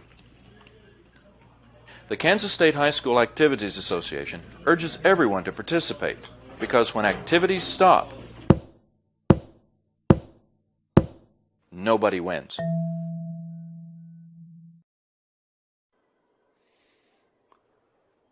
Out to center. Come on, Marari. Get there. Win it. Win it.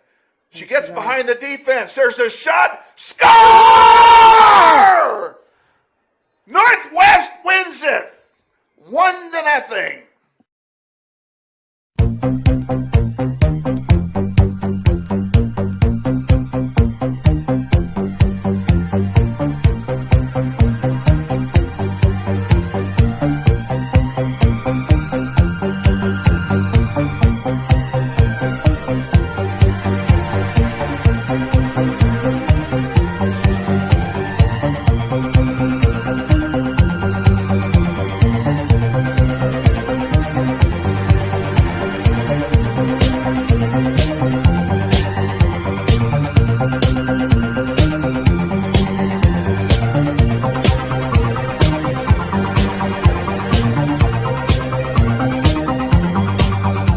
Wichita Northwest Grizzlies soccer is on the air. Welcome to everyone in Grizzly Nation to another webcast of your Wichita Northwest Grizzlies as they take on the best teams in Kansas and pursue a 6A state title. Follow your Grizzlies all season long on youtube.com/NWHSGrizz. Today's webcast is brought to you through the support of the many sponsors of this year's Eric Profit Scholarship Golf Tournament, including the following: Mel Hambledon Ford on the big corner of 119th West in Kellogg.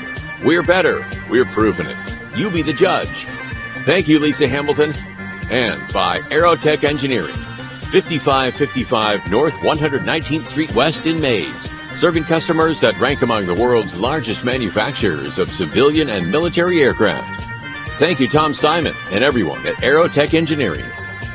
By Tom Lassiter and Fleeson, Gooing, Colson, and Kitch, attorneys in the Epic Center at 301 North Main. We believe our clients' best interests and needs are our own. By Intrust Bank of Wichita, 105 North Main with branches throughout Sedgwick County. Intrust is built on value. We change to meet the times, but we will never change our principles. By Dan Garreau and the law firm of Dugan & Garreau, experts in personal injury, business law, workers' compensation, wills, and trusts. Now with our new location at 3636 North Ridge Road, Suite 100. By McCurdy Real Estate and Auction on East 13th Street, just east of K96, serving Kansas, Missouri, and Oklahoma for over 40 years. Real estate, but better. By the Joe and Judy Coughlin and the Chris and Jan Schumacher families, strong supporters of Grizzly soccer through the Eric Profit Memorial Soccer Fund. By Emerson Biggins, 808 East Douglas at the east edge of Old Town. Come visit Emerson Biggins and enjoy the great food, cold brews, and hospitality of Luis Lopez and his staff today. By Hurricane Sports Bar at the corner of 13th and Tyler. Luis Lopez has brought his hospitality west to make it convenient to Grizzly Nation. By Credit Union of America, where members are the owners. With branches all over the Wichita metro area, Credit Union of America stands ready to serve you. By Todd Eflin Narrates. Hey, that's me. Voiceovers for audiobooks, product or promotional videos, telephone systems, and business commercials. By the Robert L. Gould Foundation, a philanthropic trust assisting the educational needs of young people at Northwest for over 10 years.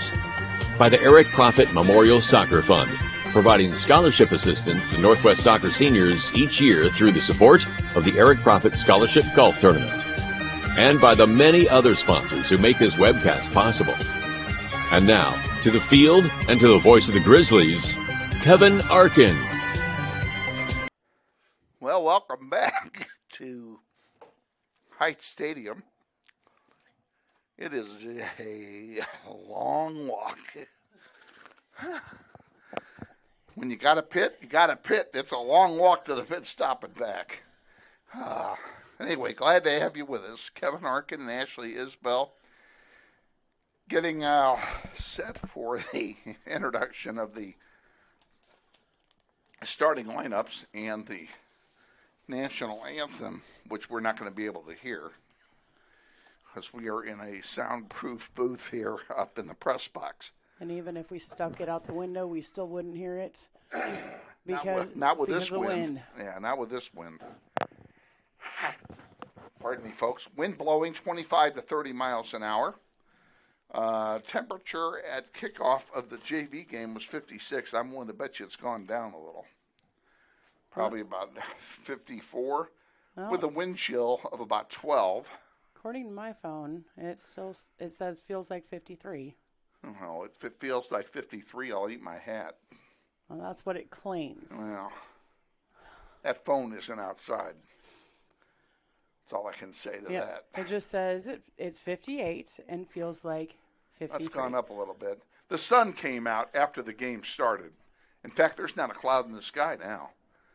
It's sunny, and temperature did go up a couple of degrees, as she said, but it's still plenty windy and plenty cool. And when the sun goes down, it is going to get cold in a hurry.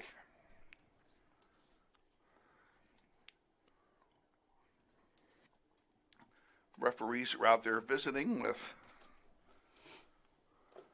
Tracy Nick, the head coach and athletic director here at Heights. And if you missed me saying that during the junior varsity game, I want to again congratulate Tracy on her new job as athletic director here at Heights High. She will be replacing, of course, she'll be replacing. Here, you want this. This is yours.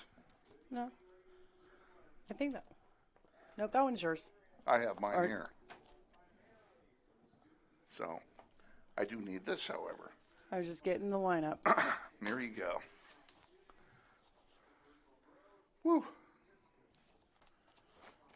So anyway, what I was starting to say was within the last week or so, Tracy Nigg was named athletic director here at Heights, replacing the late Michael Church. And we still want to extend our sympathies to Mike's family, Laura and the kids, and what a great athletic director he was, and a good friend. I can guarantee you we're all going to miss him. Coin toss going on down there in front of us. Grizzlies, of course, will be wearing white as the road team. And Heights will be wearing black shirts with red trunks and white numerals as the home team here in this contest. And we're awaiting the taking of the field for the introduction and the starting lineups. And we'll give you the starting lineups as they're being given to the sellout crowd across the way. Quite honestly, not a very big crowd here tonight at all. I can't say I blame them. No, I can't say I blame them either. They could either come here and bear the wind and freeze, or stay home and watch it on NWHS Grizz. Let me think about that a minute. Freeze, Grizz. Freeze, Grizz. No decision to be made in this booth. Yeah, but I'd still probably be one of those parents over there freezing. Probably would. And you know what? If I had a kid down there, I would be too. So rain, we've snow, watched David whatever. play football in some pretty lousy weather. It would not matter to me. I'd still be out there. Yeah. I can't say I'd be sitting. I'd probably be pacing, but I'd still be out there.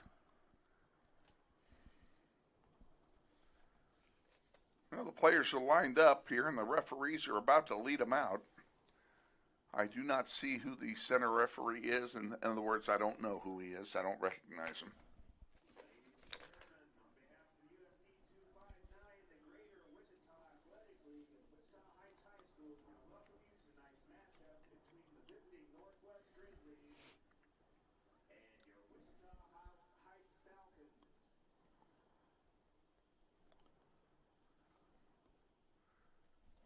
I don't know if they're going to play the anthem first or introduce players first.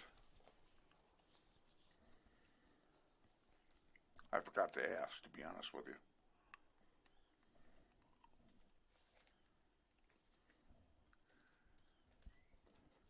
Okay. They're going to introduce the starting lineups first. We'll do the same. We'll start with the visiting team, the Grizzlies of Wichita Northwest High School. In goal, a junior, number 1, Liliana Hernandez. At midfield, sophomore, number 7, Addison Porter. Senior defender number 10, Susana Ontiveros. Senior forward number 12, Savannah Randall. Senior midfielder number 13, Sawyer Ross. Senior midfielder number 14, Marari Flores. Junior number 16, a midfielder, Raylan Grant. Senior defender number 17, Kaylin Heath. Freshman midfielder number 18, Elisiana Rodriguez. Junior defender number 21, Lillian Schilling. And senior defender number 23, Helena Kelting. Grizzlies are coached by Christina Commons, assisted by Michelle Lawrence and Corey Roberts. Now the starters for the home team, the Wichita Heights High School Falcons. In goal, wearing number 0, I believe today, is a sophomore, Annalise Rivas. Freshman defender number 1, Mia Howell. Freshman midfielder number 2, Lexi Bailey. Sophomore defender number 3, Josiah Dingle. Freshman midfielder number 7, Alina Newry. Sophomore midfielder number 8, Jessica Enriquez Diaz. Junior defender number 11, Abby Filippi. Sophomore midfielder number 12, Chloe Dow. Senior forward number 14, Kaylin Jackson. Senior defender number 18, Hannah Mack. And senior midfielder number 19, Amira Hassani. The head coach for Wichita Heights is Tracy Nigg. She's assisted by Valentino Degalado.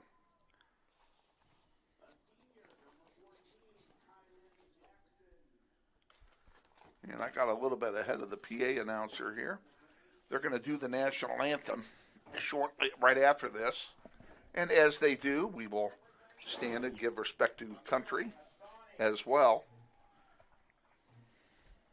The Falcons were led by head coach Tracy Nigg and assisted by Valentino Degalado and coach Jimena Ramirez. This evening's officials are Ian Emerine, Colton Lightback, and Peyton Wilson. Well, the reason I didn't recognize the officials when they came out, I don't know any of them. Here comes the national anthem, folks.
We made every effort to get you to hear that, folks, and we were just totally unsuccessful here. So we're going to abandon the attempt.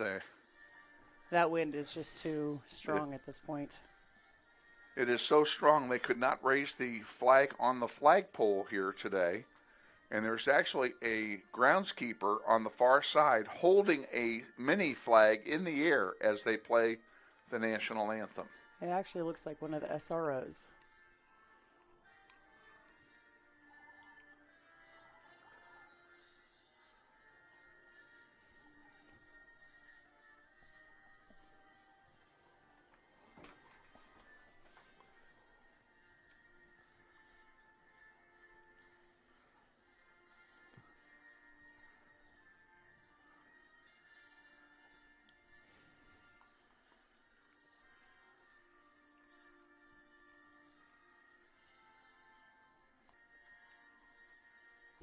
Hey kids, this is Heavy D, Lord J. This one for all the refs out there.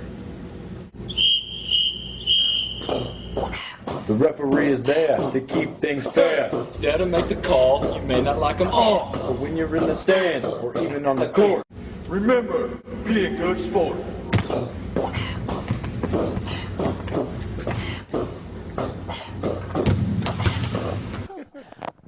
I would agree with that statement. The announcer just told everybody to try not to blow away. And we're going to be all right up here in the booth because we're in a sealed room. Windows are closed here. And when the sun goes down later on, you're going to get some glare. That I'll gladly trade the glare for the wind at this point because it is plenty windy. Steady wind at 25 miles an hour out of the north, bringing in plenty of cold air, and you think winter was still here. Of course, 3 weeks ago, this would be a warm night. It would be. So it's all a matter of your perspective. Well, if you compare it to yesterday, though, it's quite shock to the system. And Heights took the wind in the first half. I can't say I blame them. Take it while you got it.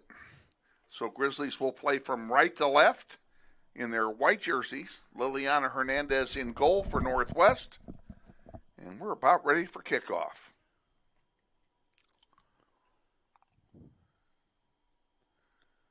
An important City League contest, and we're underway. Heath sends it over to Helena Kelting on the near side. Kelting sends one up. A nice ball there for Savannah. And they're playing small ball again. They're playing whitey ball, getting it piece by piece. And here's a chance for Schilling. Schilling, and she goes down hard, and she was offside anyway. The flag is up over there on the far side. Good effort, though. Excellent effort. Let's keep that up. So it'll be a free kick for Heights here from their 24-yard line. Out to center. And you heard us talking on the pregame show. If you heard our pregame interview with Coach Commons, we talked specifically, that'll be a throw-in for Northwest, about Lillian Schilling and her offensive contributions last game when they moved her up. And Coach indicated that Schilling would play some of the game at least in an up position, and she's doing that now as the attacking midfielder.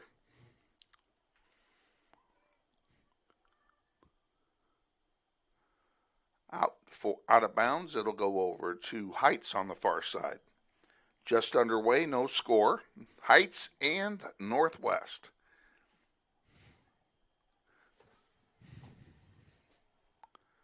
That one goes out of play. Northwest will throw it in. Give you a moment here, or we'll take a moment when we get one. When the ball is in a neutral spot, which is where it is now. Comes over to Kelting. Kelting's pass was weak and intercepted. The welcome to General Hospital. Here's the list of injured or people who are not going to play tonight. They include, and are not limited to, Brooklyn Bohannon, Emily Bravo, Aaliyah Tercios, Reese Johnson. They are all out. Suited up and may or may not play is Kaylin Mueller. She's still nursing an injury. So the Grizzlies only have 3 subs in the game available.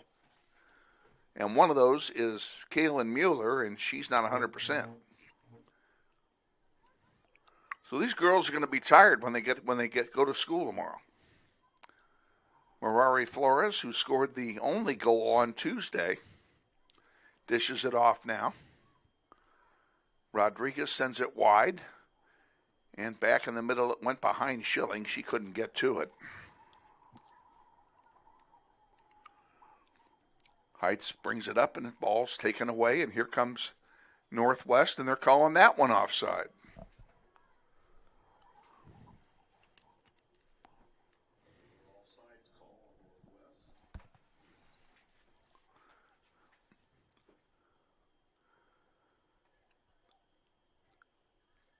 Kelting has it in the back, sends it back to Heath, and back to Kelting. Kelting sends a long one. That's going to go out of play, unfortunately, and be a throw-in for Heights. Rodriguez couldn't get to it. And Kelting intercepts the inbound pass. And there's Rodriguez with it. Rodriguez to Flores. Marari has 3 people to beat and sends one over on the far side to Addison Porter. That one's out of play to Northwest.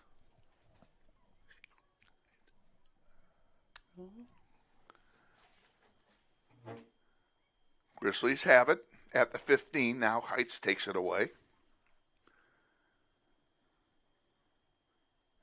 Grizzlies playing high pressure here with the wind in their face.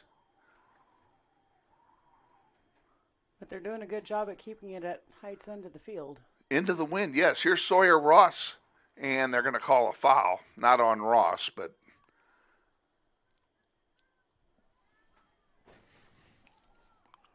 be a free kick for Heights, and they'll take it from the 26. Down the middle it comes. Chested by Sawyer Ross. Nice interception. Now back to Schilling. Lillian Schilling will send a beautiful pass wide. Oh, good sound. And here's one for Rodriguez. A shot. And a score. Rodriguez puts it in. What a pass and what a score to give Northwest a 1-0 lead into the wind. That was a beautiful rainbow right over the keeper. It was, but the ball, getting the ball to her was critical. And was that Ross that sent it to her? I believe it was Addison that centered it. Okay, well, we'll give the assist to Addison Porter. And we're back underway. Grizzlies now playing with a lead into the wind. Kelting's chip will go out of play. It'll be a throw-in for the Falcons right in front of us.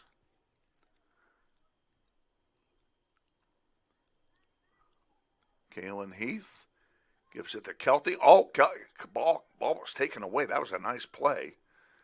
And that one is chipped over the goal, and it will be a goal kick for Northwest. And a bit of a break there for the Grizzlies.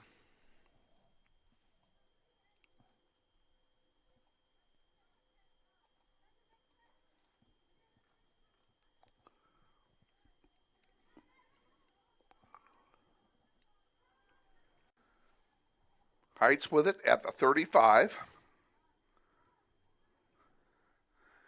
Raylan Grant steps up there to take one away. And Heights comes down the far side with it. They've got some space over there. Hustling over there to cover is Anaveros. And that one is going to stay in.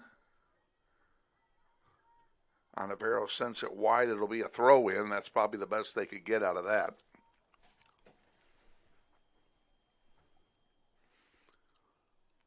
Throw-in coming in for the Falcons.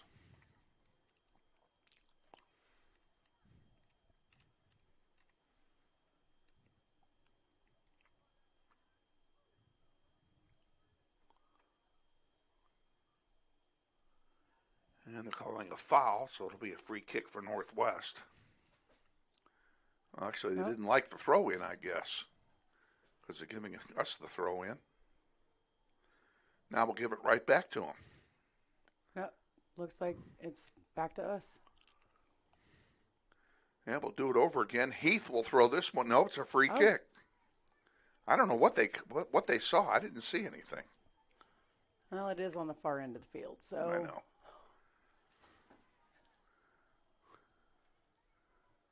Good crossing pass by Rodriguez, and it goes back. And an easy pickup there for Annalise Rivas, the sophomore goalkeeper for the Falcons. Kelting puts one in the air, slows things down. Now she comes up and strips it away, and here come the Grizzlies with it. Grant to Ross. And Heights again with it.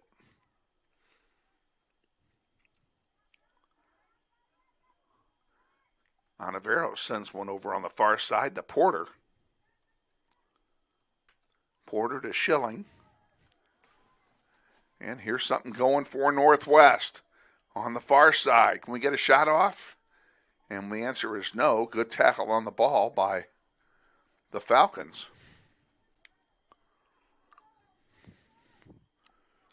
Falcons bring it down, but the good positive part about all of this is that we're playing into a 25-mile-an-hour wind and we're dominating play.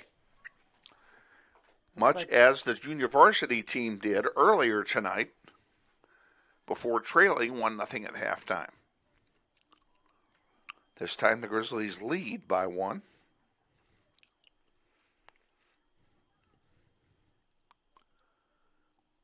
Heights with it again.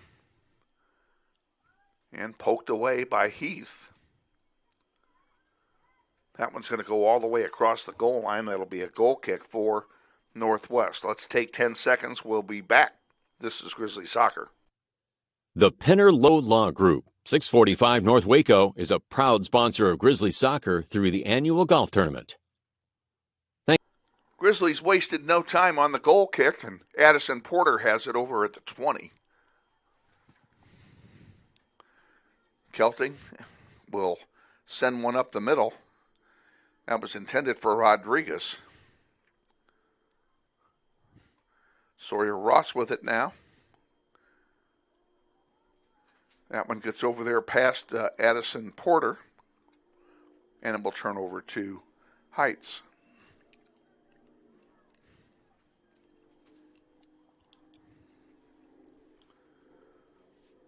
Grant to Schilling, and here's an opportunity for Northwest. Not enough speed up front, though. Good job by the defense to get back there, and Marari just couldn't get behind the defender that time.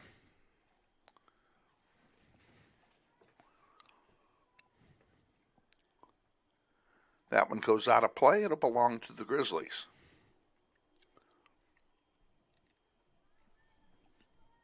Savannah Randall will throw it in. Gets it to Flores. Now back to Ross. Ross to Grant.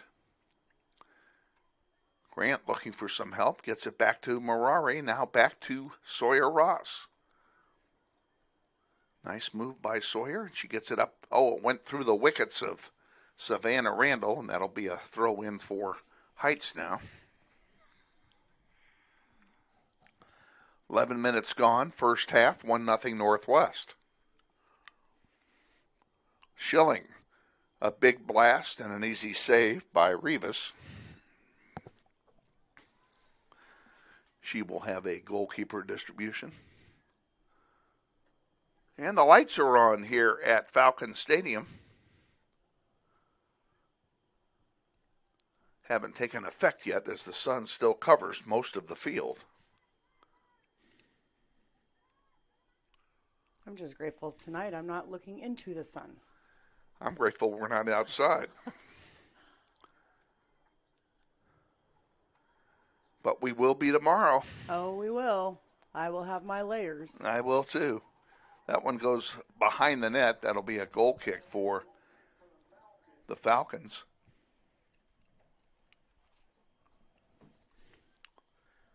$2:15 tomorrow afternoon we're on.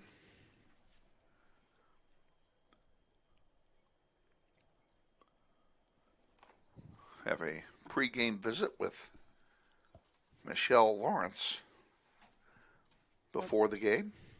Looks like Talia Johnson came in for the Falcons. Kaylin Heath goes down deep and then gets tripped up, and they are going to call nothing. Heath comes back to get it. Take that, she says. Up to Sawyer Ross. Now Rodriguez comes in with the ball at the 40. She sends one forward for Flores. Flores a shot, and it goes wide left. That'll be a goal kick. And we'll keep it right here.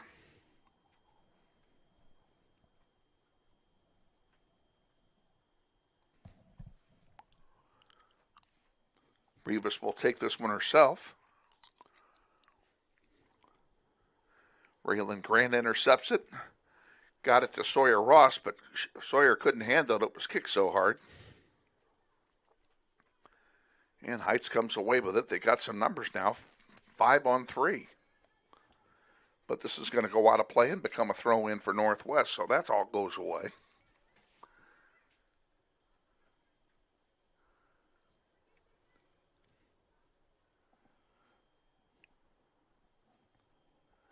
Amaya Alvarez is getting loose on the sideline. I expect her to come in shortly.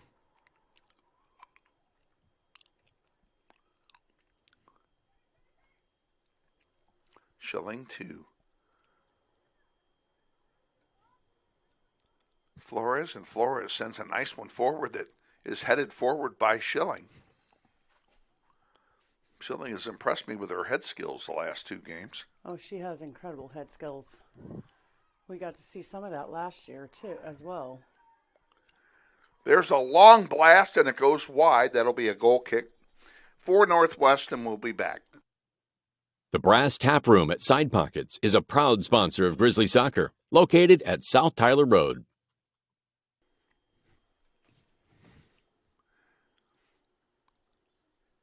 Liliana Hernandez puts it down and takes it herself.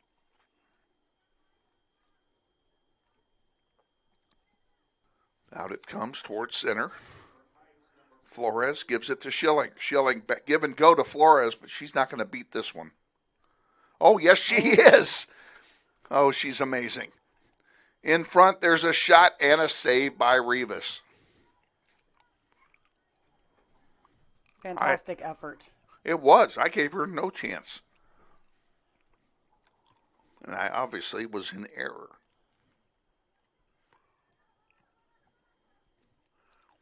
And Kaylin Mueller also getting loose on the sideline, so they're going to she's going to be coming in shortly as well, providing some relief. We'll see how long she plays. She's still nursing an injury. Throw in for Heights from the 30. Randall sends it back, intercepted. And back down it comes. That's Heath getting ahead on it. Getting up there for Kelting. Schilling. Oh, she sends a beautiful ball to the far side. Addison Porter over there at the 20. Feeds it back.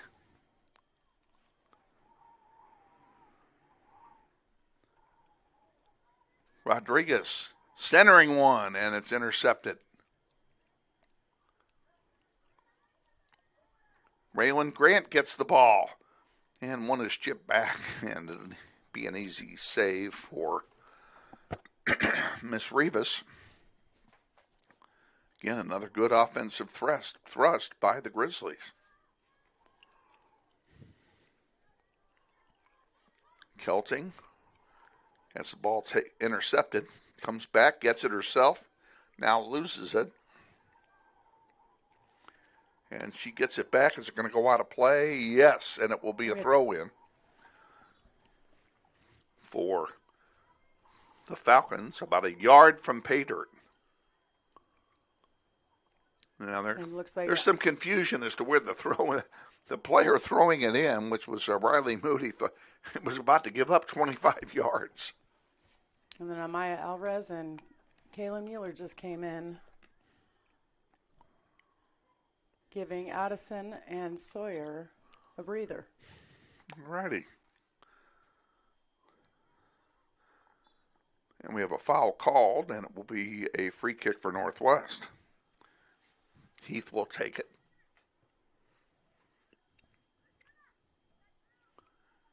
Boots it up the sideline over the head of Savannah. And out of play, so it'll be a throw-in for the Falcons.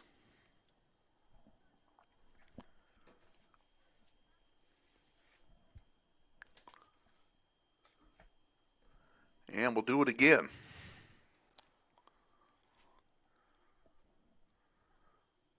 This one's going to go all the way back. April. Liliana will get it.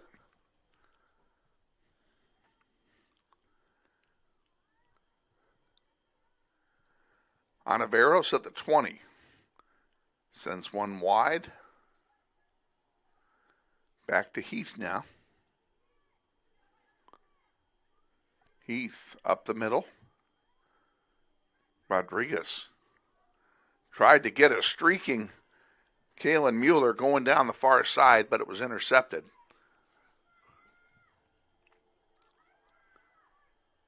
And that one hits the side of the net. That'll be a goal kick for Northwest. Soccer on the Internet is being brought to you in part by Security First Title, providing title insurance, abstract products, and closing services on real estate in Kansas and Missouri. Offices all over the Wichita area. Savannah Randall sends one to center. And it's taken away by the Falcons. And gained right back by the Grizzlies. Let's keep it. That one is going to go out of play. It'll roll out, borne by the wind.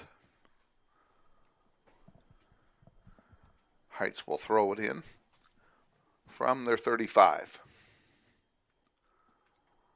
That one got past Kelting, but Grant was there.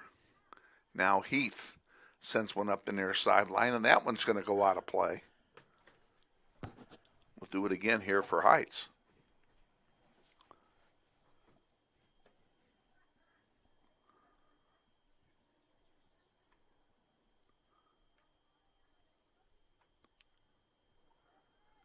Raylan Grant intercepts it. And they're going to call a foul, free kick for Northwest. Kaylin Heath will take it from the 40.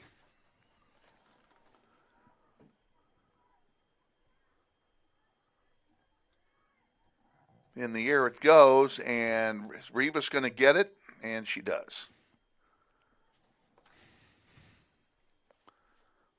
Wind kind of held that one up. Oh, yeah. That was the other way. There'd be a better possibility of it going in.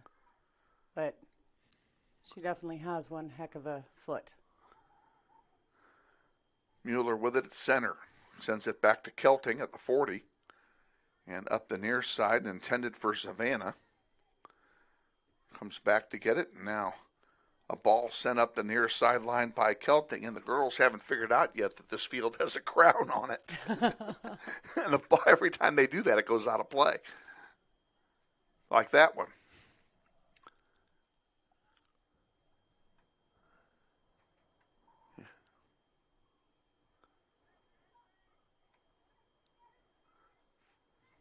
Raylan Grant to center for Flores. Flores whiffs on it. Comes back, gets it at the 40, and sends a long one down there on the far side for Mueller. And that one is kicked out of play by Heights. It'll be a throw in for Northwest, and they've got something cooking now. And that one goes out and turn it over to Heights, and so much for that idea. 18 minutes remaining, first half, 1-0 Northwest.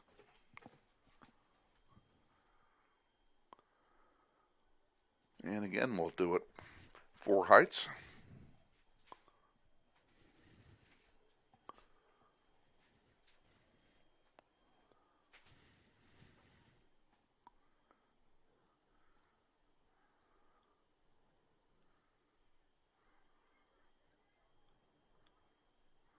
Handball.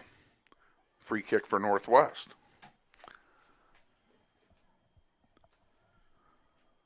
From the 15. Heath will come up to take it. Now they're going to... he stopped play. Oh, no, he didn't stop play. He moving the line back.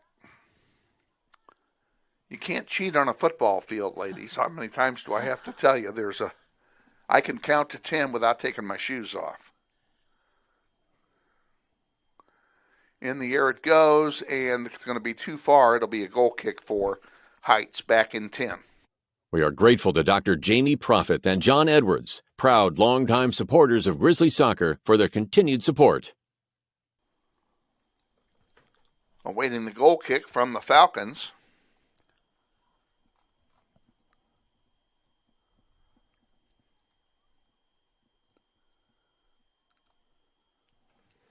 Throw in for Northwest. Good spot for it at the 5-yard line. She threw it into a crowd of black shirts, though. Comes out here, Susanna Ontiveros will win it and give it back to Kaylin Heath at the 35. Heath will send it up the middle. Alvarez sends it to Kelting and then to Savannah Randall. Back to Alvarez, back to Schilling, and now that's a long ball, and it's going to be perfectly placed. Absolutely perfectly placed, but they couldn't do anything with it. That's going to be a corner kick, though. That was knocked out defensively. And Merari Flores will go out there and take this corner kick into the wind.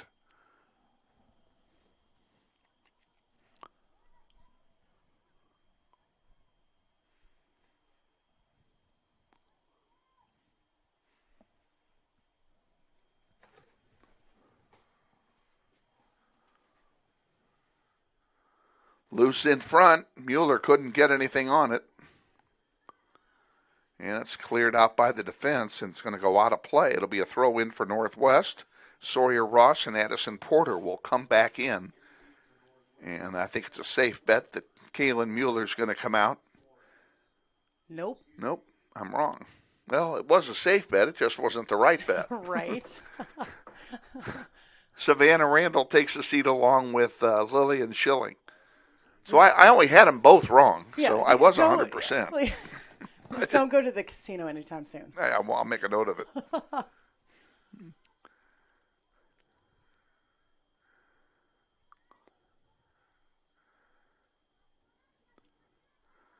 Intercepted there by Alvarez, and here's a through ball. Beautiful. Centering pass, get the shot off. Oh, they couldn't get the volley going.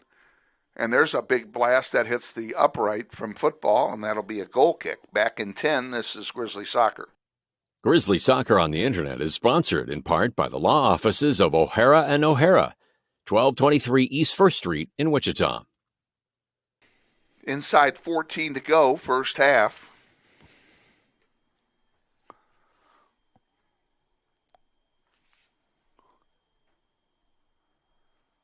Heights with it on the far side, and ball rolls out of play over there for a Northwest throw in. It's crowned over there too, by the way. Oh, yeah. Just thought I'd point that out.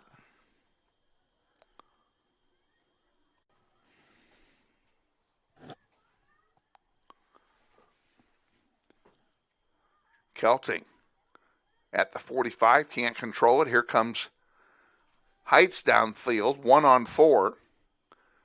And that one is easily picked off by Hernandez. I say easily. Hernandez almost fell down, sidestepping off of that shot from Kaylin Jackson.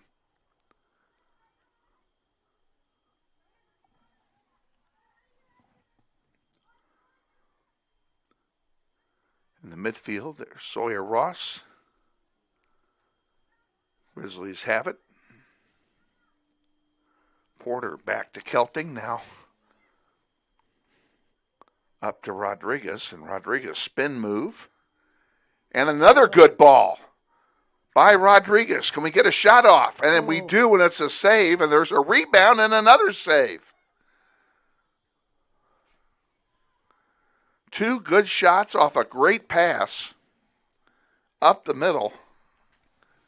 And all the Grizzlies got for it was killing a little bit of time.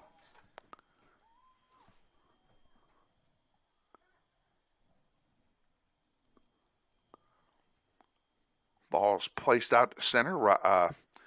Alvarez intercepts it. Mueller back to Alvarez, now to Ross. Sawyer Ross up the middle. Big shot by Ross, and it goes wide right, and that'll be a goal kick. Back in 10. Soccer on the Internet is brought to you in part by the family of Glenn and Camille Nyberg, longtime supporters of the soccer program and the annual golf tournament in memory of Glenn. Heights makes a sub or two here during the goal kick transition.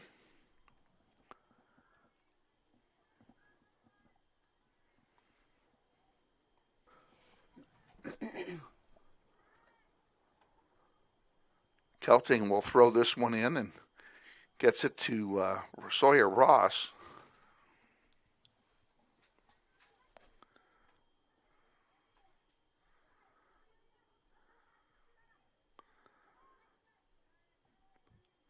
Ontiveros with it for Northwest. She sends one down the middle, and Rodriguez couldn't get a control on it. Now Ontiveros sends it back. Alvarez. Oh, that would have been a beautiful ball from Harari if it had gone through. Out of play, throw in for Northwest.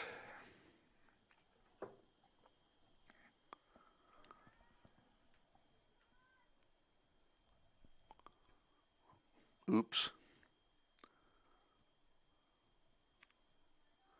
That's out of play. That'll be a throw in for the Grizzlies. Kelting will handle this one.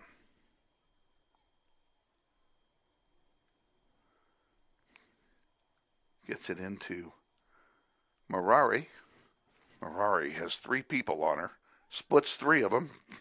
Ball kicked away, but Heights does not have control yet and still doesn't. Now they're going to call a foul on Northwest. It'll be a free kick for Heights.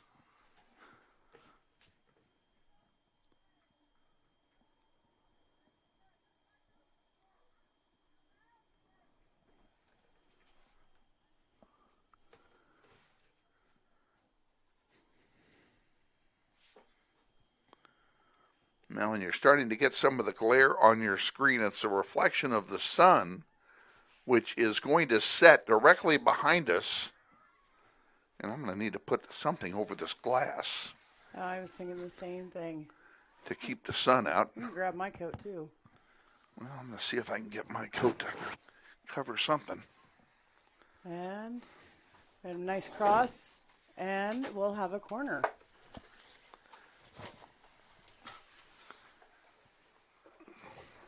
Good save by Rivas, but we got the corner. And it looks like Marari is taking this one as well. Well, let's see if that does any good. Flores in the corner against the wind. Gets it in the air. Loose in front. Oh, a shot and a save by a defender. Now it goes out of play. It'll be a corner on the near side. Boy, that was a good shot. I didn't see who shot that ball, but I couldn't either with this screen.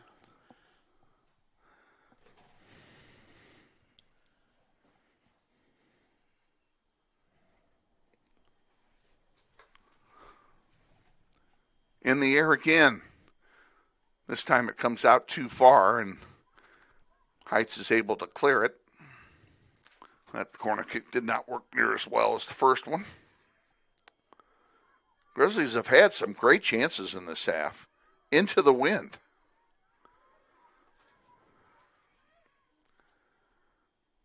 Alvarez again with it. Ontiveros sends one up into the middle. Marari fighting for it with a person draped over. Now there's a trip. That'll be a foul. Marari sits there for a moment as if to say, why me? But she gave herself up, and we're going to get a free kick, and it will be Heath taking it. Kaylin Heath down the middle. Oh, beautiful ball again for Rodriguez. Come on, Alex. Oh, she centered it and streaking through and unable to get to it. Excellent attempt. Great idea. It was a great idea. So it'll be a goal kick for Heights. And it comes with 6.5 remaining in the first. And looks like Savannah's coming back in. Indeed she is. It looks like Mueller will come out. Mueller was out there a lot longer than I thought she would be, given her injury. Schilling is also waiting to come in. That'll be next time. Out of play, Northwest ball. Or did they call the handball foul that I think they was waiting for? Yeah. Yeah. Free kick Northwest. Heath will take it. Beautiful run-through ball, but Rivas is there. I think she was ready for it that time. Yep. Kelting with it for Northwest. Leaves it for Anaveros. Back to Kelting. She's wide open. She's got a lot of time to think about it. And she sends it back for Heath.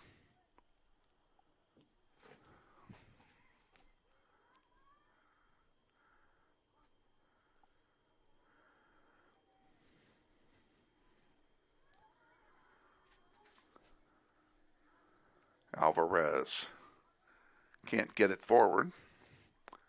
Heights comes away with it.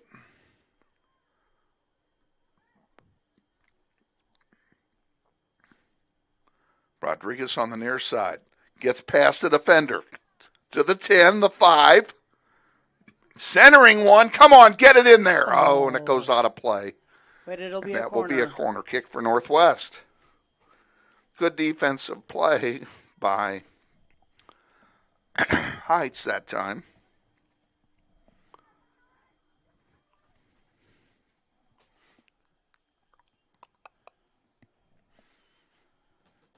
Looks like Rodriguez is getting a breather, maybe. Is that Rodriguez? I think so. Schilling comes back in for the Grizzlies.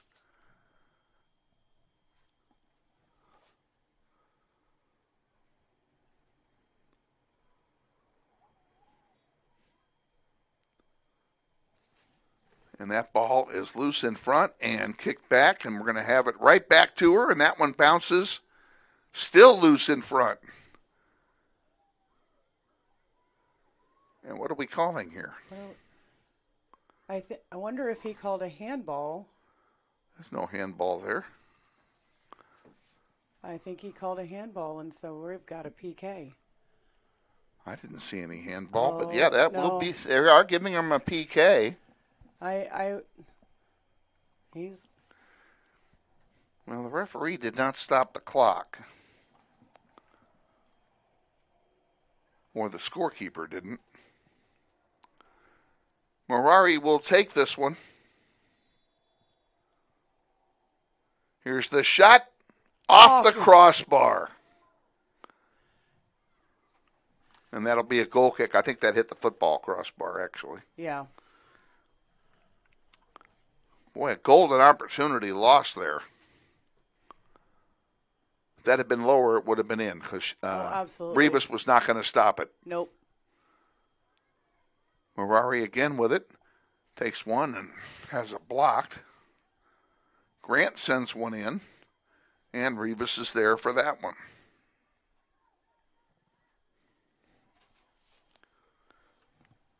And we have 3 minutes remaining.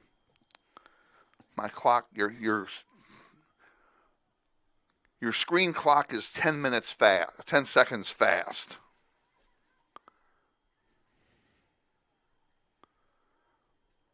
Hernandez picks that one up. A rare touch for her of late. Gives it to Kelting, who's in her own zip code. Down the middle, Schilling sends it back. Susanna will watch this one. And she'll trap it. And keep it in play. Sending it up on the far side. Yeah, but it looks like it did go out. Well, they're calling a throw in. For Heights at the 30. And we'll do it again as Alvarez knocks one out. No. Maybe so. Because it looked like he didn't like that throw in because she lifted her foot. Oh, I was going to say Alvarez is the one that knocked it out, but yeah, if you lift your foot, you're not supposed to keep the ball. Grant with it, sends one forward. Savannah Randall will throw it in on the far side now. Randall and Porter have switched sides. Lillian Schilling gets ahead on it but can't control it. Grizzlies will throw it in again.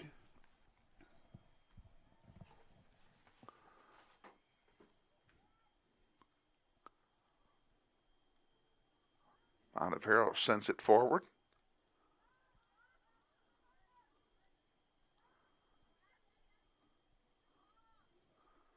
And Addison Porter can't get her leg just wasn't long enough.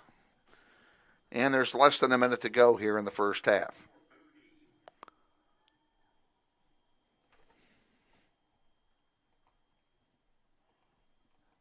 While Heights may sub. Why would you sub with less than a minute to go? Do not understand that strategy. Especially when you're down.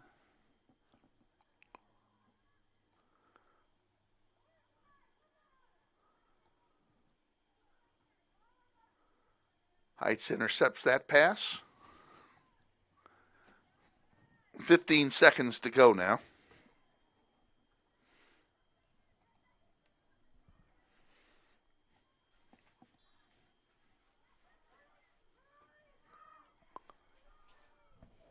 Huh. And that's it. Horn sounds. We're at halftime. And you know what? Into a 25-mile-an-hour wind, coming out with a 1-0 lead is a pretty good first half. I would agree. And we played most of the half on their end of the field. So hopefully they will continue that trend in half number 2. We're going to take a timeout, hear from some of our sponsors. Then we'll be back and visit about what's coming up. We got a busy weekend coming up. We'll talk about it. You're watching NWHS Grizz, and this is Grizzly Soccer.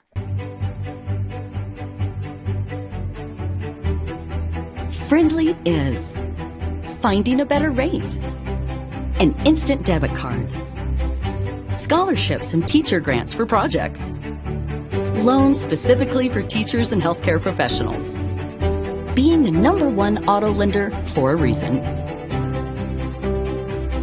more than $400,000 in community partnerships. Credit Union of America. Welcome to Friendly. Learn more at cuofamerica.com.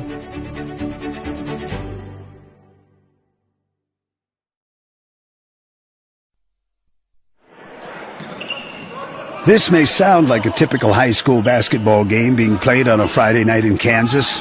In fact, it's a crash course in cooperation and teamwork. It's a test of dedication, determination, and drive. It's character development in action. If you think high school sports are only about competition, think about this. High school sports can play a critical role in a student's overall education. In fact, studies show that students who participate in school sports are more likely to enjoy greater levels of achievement in their academic lives.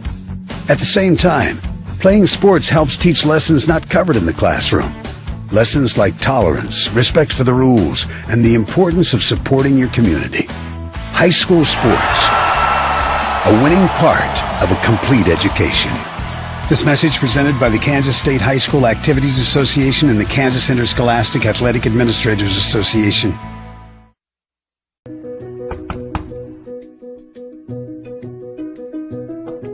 This property and it's sold right.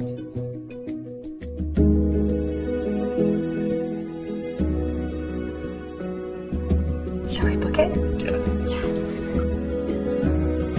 Yeah. I love it.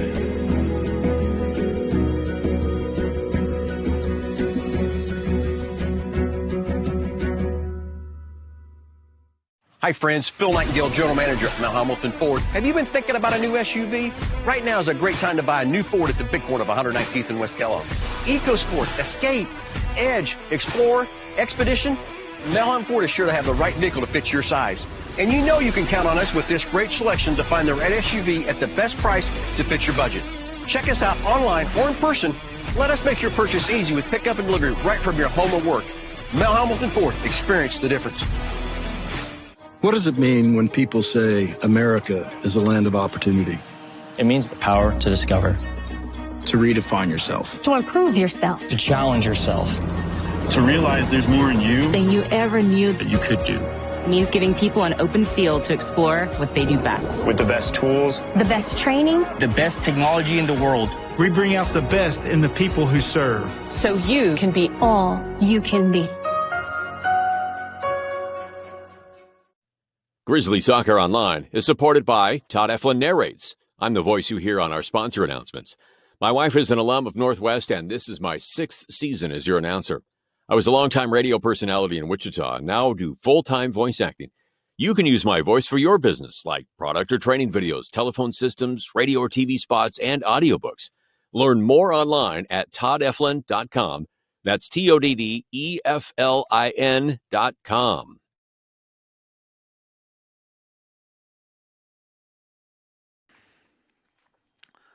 Welcome back to High Tie with Ashley Isbell, Kevin Arkin with you.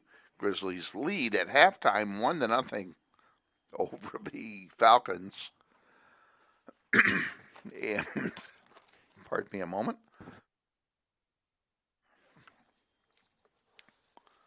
They'll have the wind in the second half.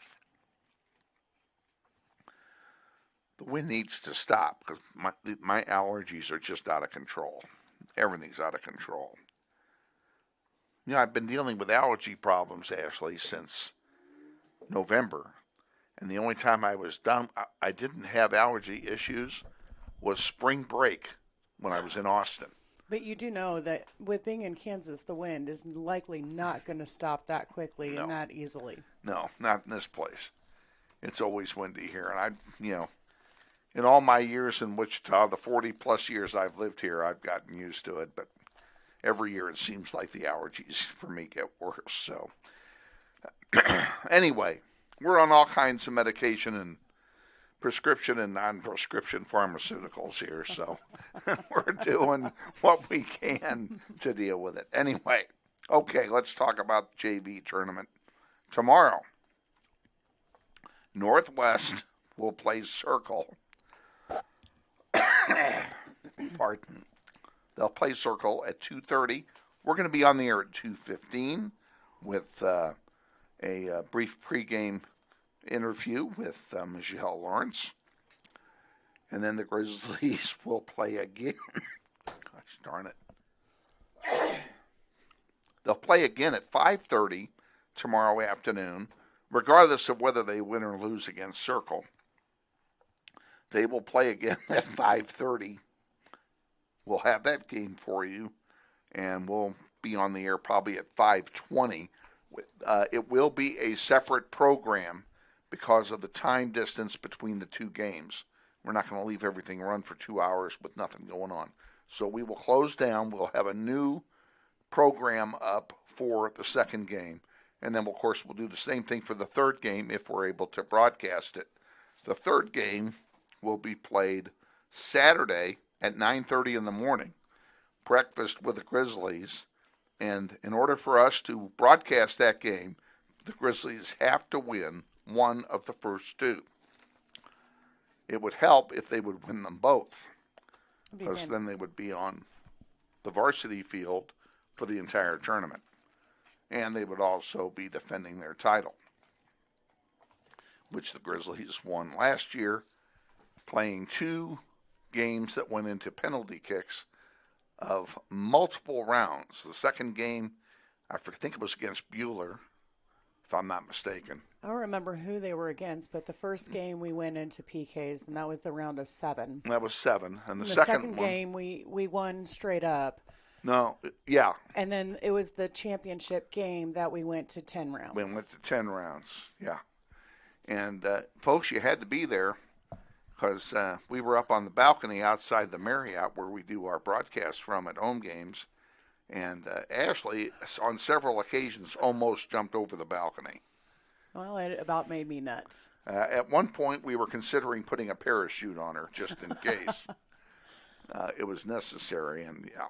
So, anyway, an exciting tournament it was last year. Should be a lot of fun again. This year, we had goals last year from people that had never scored before in their lives. And I'm thinking of... she's not playing this year because she's hurt. the basketball player. Oh, gosh, what's her name? Oh, I can't think of her name now. I'm drawing a blank. I'll think of it tonight at about midnight. And I'll write it down and tell you tomorrow. I swear I can't think of her name. It's just, I'm drawing a blank. It's an old people thing. So anyway, but she scored. Not only did she score the first goal of her life, it was the game winner in the second game. Do you remember who that was?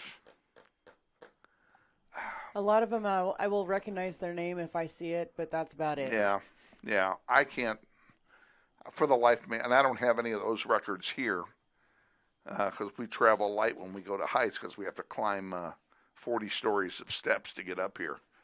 So I'll think of it. I may think of it during the second half, and if I do, I'll tell you if it comes to me. That happens to me. I have these lapses of memory. I remember only the important stuff, Well, yeah, I remember the important stuff, like going crazy.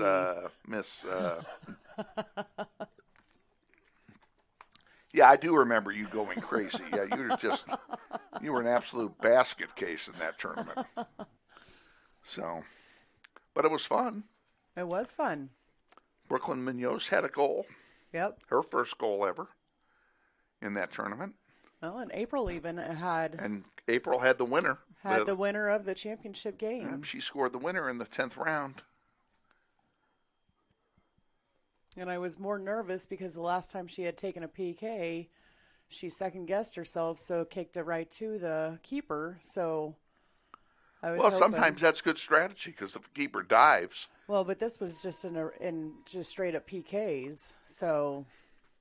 Well, but even so, true. If the keeper dives left and you kick it straight at her, it goes in. But I know that's not what she had intended the first time. I'm sure. Okay, Grizzlies have the wind at their back. Here in half number 2.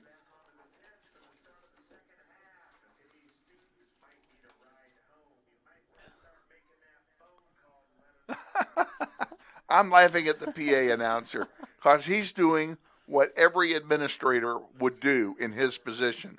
He's telling the kids to call their parents to come get them. Call them now so that they're here when the game's over. Amen to that. So otherwise, that way they don't have to wait. They have to 30. stay. They have to stay until the parents come. So, Heights will kick off. It looks like Kaylin Mueller is starting this half. Awesome. Heights has it, far side.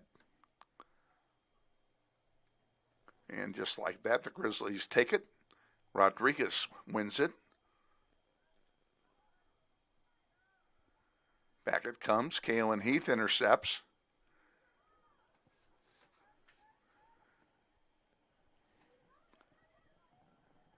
Sawyer Ross defensively on this play.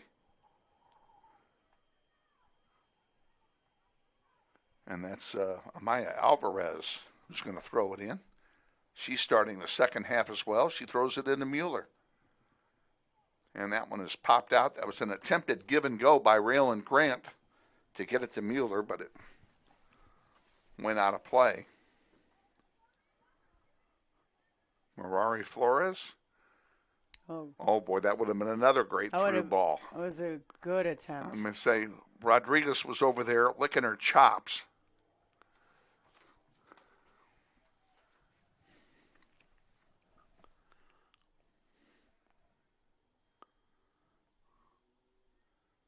Grizzlies throw it in and send it back to Kelting, who has played the entire game, if I'm not mistaken. Yep, she sure has. She's going to come home and she's going to crash hard.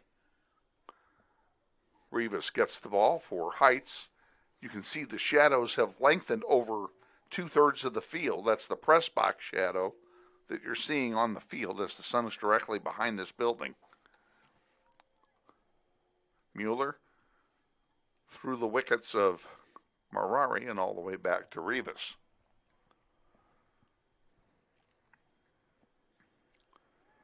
She'll have a goalkeeper distribution. hopefully sometime today. Schilling heads one forward for Rodriguez. Rodriguez leaves one back to Schilling. Raylan Grant again. Kelting to Savannah Randall. Her pass was intercepted. Here comes Heights back. Sawyer Ross wins it. Over on the near side to Alvarez. Well, one of the things that I noticed, and I'm going to say something about it here in a minute, Schilling sends one forward for Rivas. It looks like a foul was called on Heights. No, I don't think so. No? Unless he called advantage. He might have called it. Might have done that. But it was a single-handed advantage. Since I couldn't hear the whistle. Mueller will throw it in. Heights wins it. For the moment, Raylan Grant, nice ball. Oh, that was a good ball. It just intercepted, though. And now they're going to call a foul on Marari, and that'll be a free kick for the Falcons.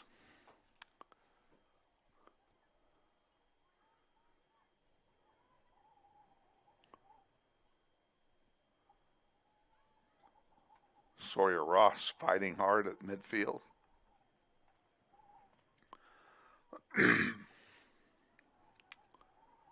Now that's not going to get it done. That's going to go all the way back to Rivas. She'll reset her offense. Sends it up the middle. Schilling wins it, gives it to Mueller. Mueller a long one. That Rivas picks off.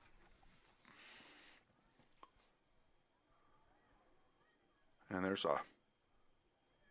No, he's got his arm out. Is he calling a foul or not? Well, that's what I saw. That certainly was not advantage. That is not that's why I was confused the first time. I'd be too. He's got his arm out again. So the only thing I can figure is he's calling advantage, but he is... Well, first of all, that's not the advantage single. Well, exactly. Signal. It is not. So I'm not sure. I don't think that's what he's doing. I'm not sure what that is. That is not a signal for anything.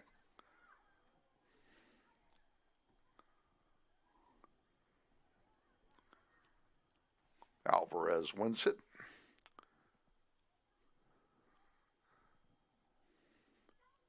Up the far side.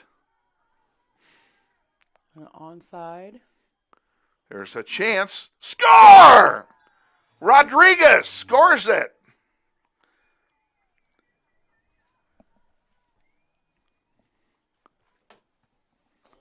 She got the pass from Helena Kelting.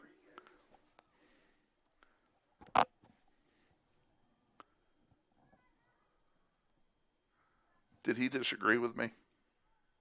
I don't know. I couldn't hear him. I didn't hear him either, but I'm sure it was A-Rod. 2-0, Grizzlies lead. It was Rodriguez that definitely scored. I know. I didn't see who. And Kelting sent it to her. No question. That was the easy part. Great pass, too. Alvarez. Mueller comes up to get it. Grant back to Mueller. Mueller at midfield. Into the circle with it.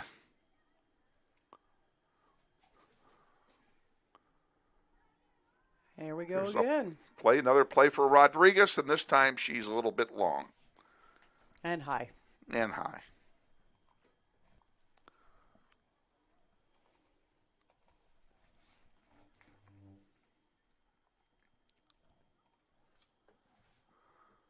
We have a goal kick here for Heights.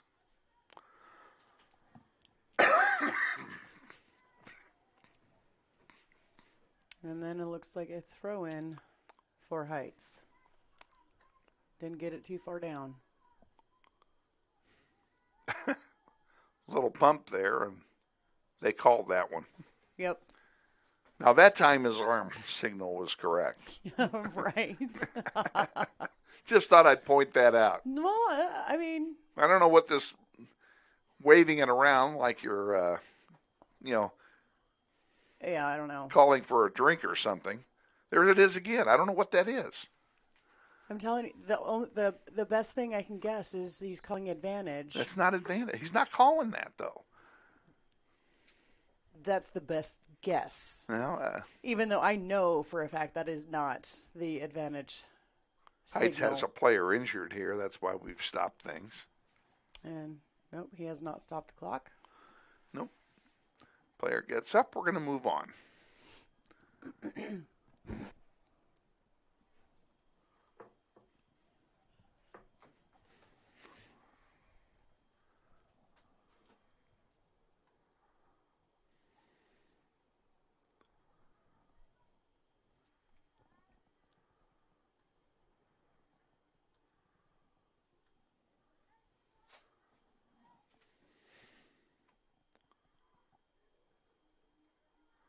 Kelting clears that one back.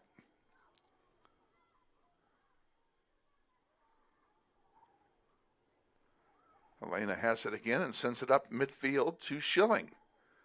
Schilling chipped one forward, couldn't get it where it needed to go, though. She gets it back and tried to send it this time on the near side to Mueller and couldn't get it to her. It goes out of play. It'll be a throw-in for Northwest.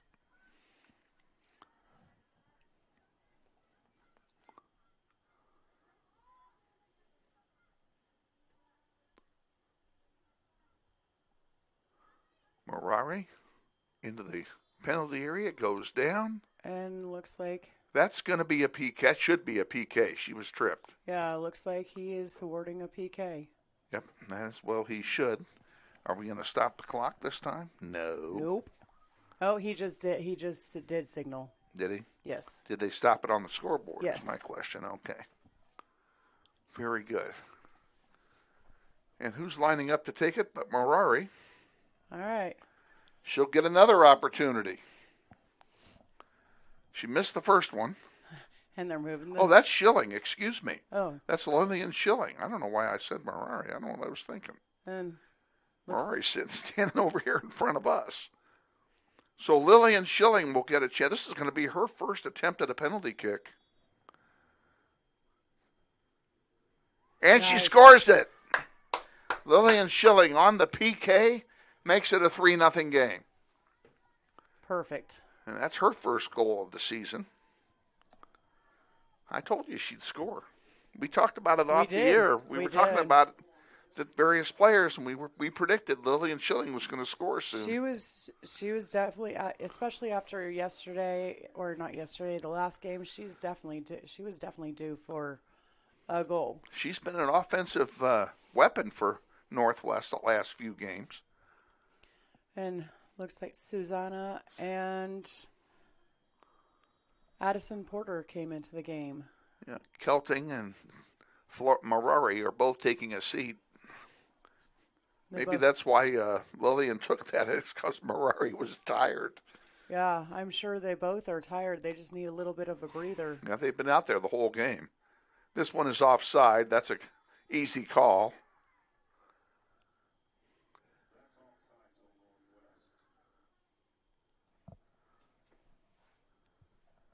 I think they caught Rodriguez offside over there. Yeah. Only by a couple of yards, but...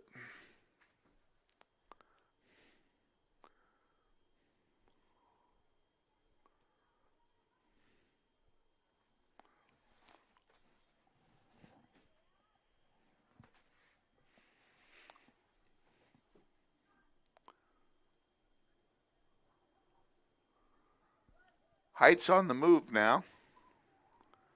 They've not had much offense in this game. No. Our defense. I'm not sure. Out. Do they have a shot on goal? They might have. I don't remember one. I don't think. If they have one, it's only one. If. This one goes over. That'll be a goal kick for Northwest. Let's take it with them. We'll be back.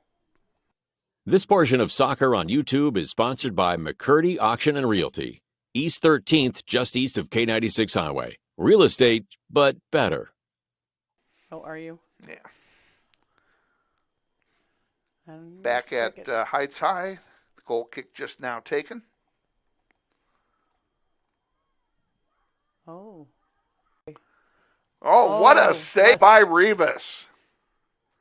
It'll be a corner kick for Northwest, but nice job. Beautiful save. It was. You got to give credit where credit's due, and she earned that one. That was a beautiful save. And it looks like Savannah Randall's going to take the corner kick.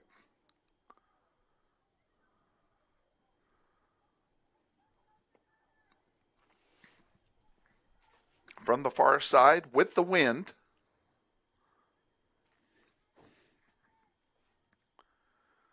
There it is in front of the goal. They were trying to get it to Schilling. And are they going to call a foul on that, Chuck? No. Nope. They are not. It means it's another corner kick. And Savannah will do it again.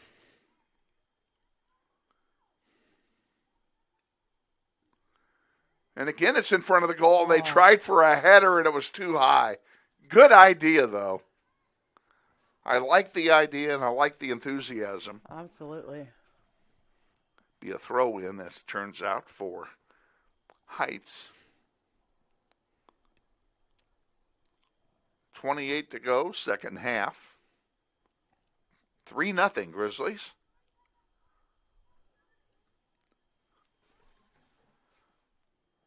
Varsity is off after tonight until next Tuesday, and they will host the South High Titans at Bobby Brubieska Family Stadium.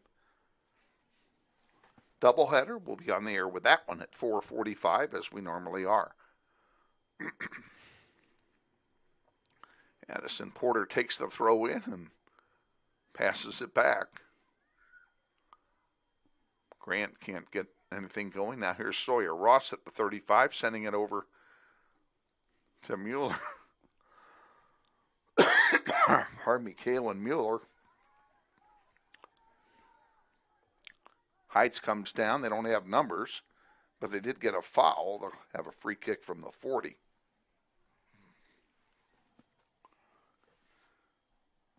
Well, I think my coat, yep, that's my arm in the picture. My coat isn't long enough. However, if I stand right here. If you stand right there, it works out. Yes, it's fine. So I'll try and stand here as much as I can for a few minutes. Rodriguez with it. Watch the offside. She's on. Lillian Schilling can't get to it.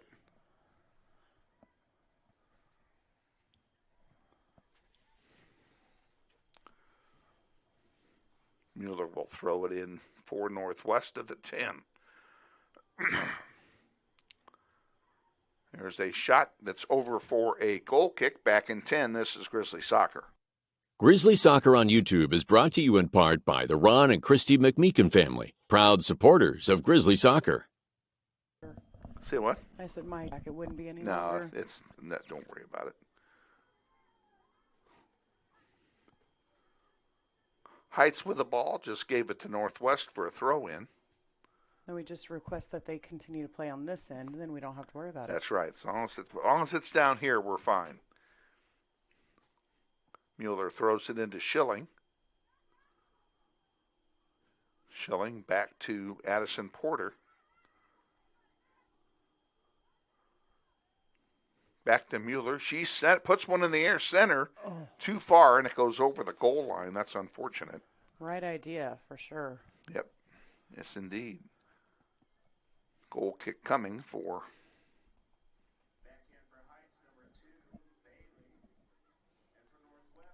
And Marari is back in, giving Lillian Schilling a breather. Lillian's been doing a lot of running around here in this half.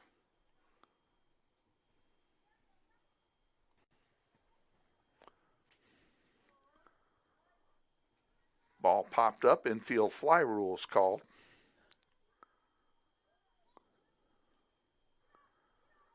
And that'll be a free kick. I think they called the handball on Porter. Or dangerous play. All I know is this.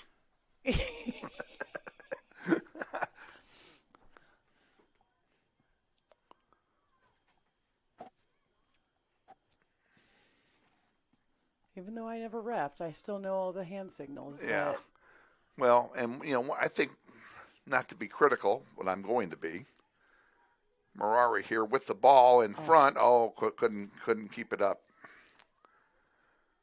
It's been 15 years ago since this decision was made, and it was a bad one. And that was they changed the hand signals for the soccer referees down to 3. Really? Signal for a goal was 1. Corner kick, goal kick. That's it. Those are the only hand signals. There's no more signaling for offside. You can't signal a trip by hitting your leg. And I don't know what the idea was behind that, but what it does is it takes the communication away from the spectators. They don't know what's been called. Oh, corner kick. Well, corner kick for Northwest. They don't know what's been called because there's no signal for it. And sometimes you get the impression that the referee isn't signaling because he doesn't know what it is. Right. He doesn't know what to call. And I think I think it was a big mistake. Mueller's going to take this one and put it in front. Loose Beautiful. it goes, and out here to the near side.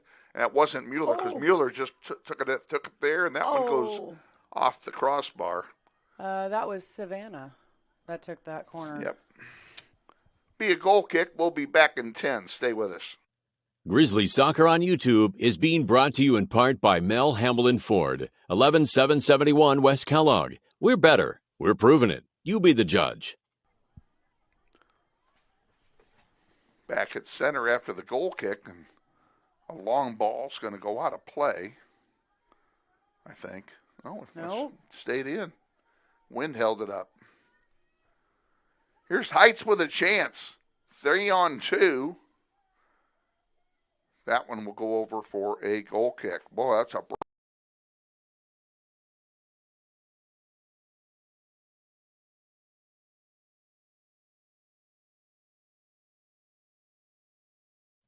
Grizzlies Soccer on YouTube is being brought to you in part by Mel Hamlin Ford, 11771 West Kellogg. We're better. We're proving it. You be the judge.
Grizzly Soccer on YouTube is being brought to you in part by the Tom Lassiter family, proud supporters of Grizzly Soccer in memory of Carla.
This portion of Grizzly Soccer on YouTube is sponsored by the Kansas Joint and Spine Specialists, 10,100 East Shannon Woods, just off K96. Thanks to Dr. Brad Bruner and his staff.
This brief timeout is brought to you by the family of Eric and Courtney Jensen, longtime proud supporters of Grizzly soccer.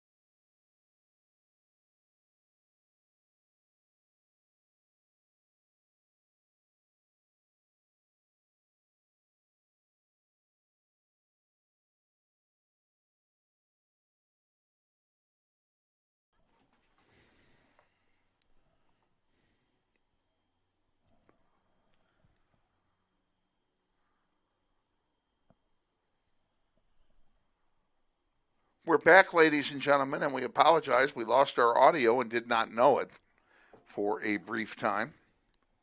Thank you, Nikki, for texting me. Yeah, exactly. Beautiful pass up to, looks like Schilling, but just Wynn caught it. Rivas gets it. We'll have a goalkeeper distribution.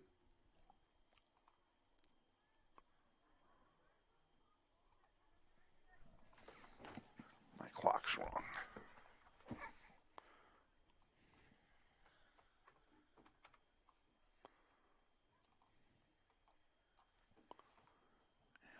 Ooh, I don't have this.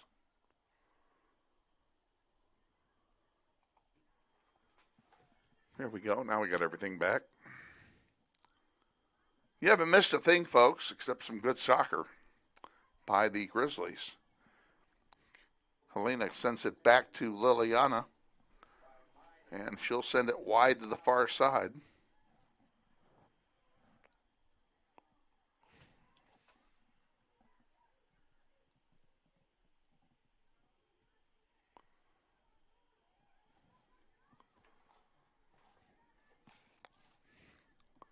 You know, when you think about it, Ashley, all the players who are out injured right now on this team, they're doing so well. Here's Savannah Randall bringing it up, centering one, and that one's going to go out of play. That'll be a throw in for Northwest. As many girls as are injured right now, they are just playing great soccer. They're doing very well. I mean, some good players are out of action. You know, you got an all-star team here, and there's a foul. That'll be a free kick. I'm anxious for when they all get healthy and they can all play together, and would love to see how well they do once everybody is healthy. Hopefully they get this injury issue done, pardon me, prior to the end of the season. That'd be preferable. Amaya Alvarez is taking this one. And she blasts one wide. That will be a goal kick. Keep it right here for this goal kick.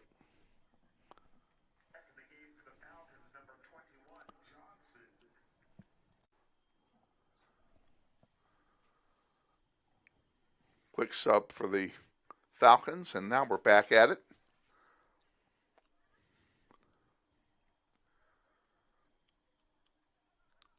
Helena sends one forward. Nice crossing pass from Savannah Randall, and that's going to be headed over the goal line for a corner kick. Grizzlies with a chance here to add on to the lead. It's 4-0 at the moment. Of course, if they don't get anybody over there to take the corner kick, we're not going to do this. There we go. We finally have. We can kill a little bit of time. It's not a big deal. I understand. I think that's Rodriguez taking the corner. In the air it goes. In front, they tried a header. It didn't work. But the idea was good, and the ball was well placed. Rodriguez again. Sends another one in the center. Oh, they couldn't set it up for a shot. Heath tried one. Couldn't get it to go. Oh.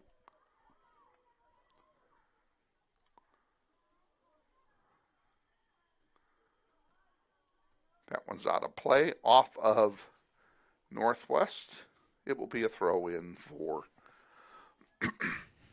the Falcons. Time winding in this game, approaching 3 minutes remaining.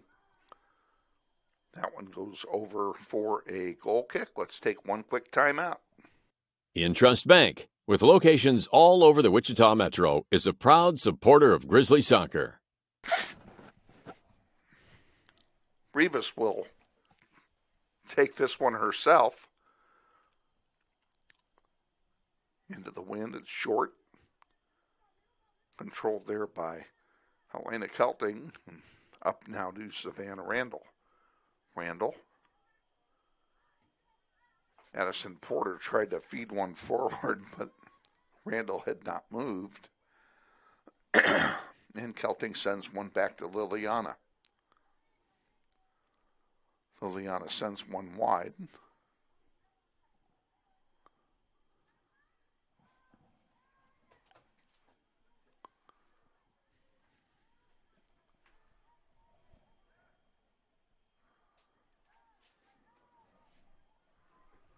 Down the far sideline it comes to the 40.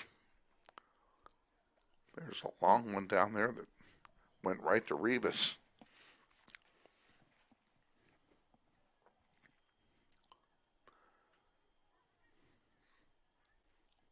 Savannah. Back to Helena.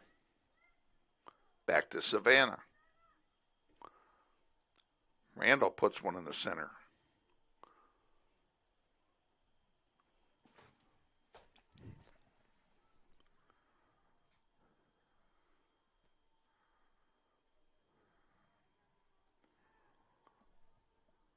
Only a minute and a half to go. Time's a-winding. I'm ready for this to be over. The issue's long since decided. We're going to have a last substitution here for Heights as they send in Riley Moody again. With a minute to go.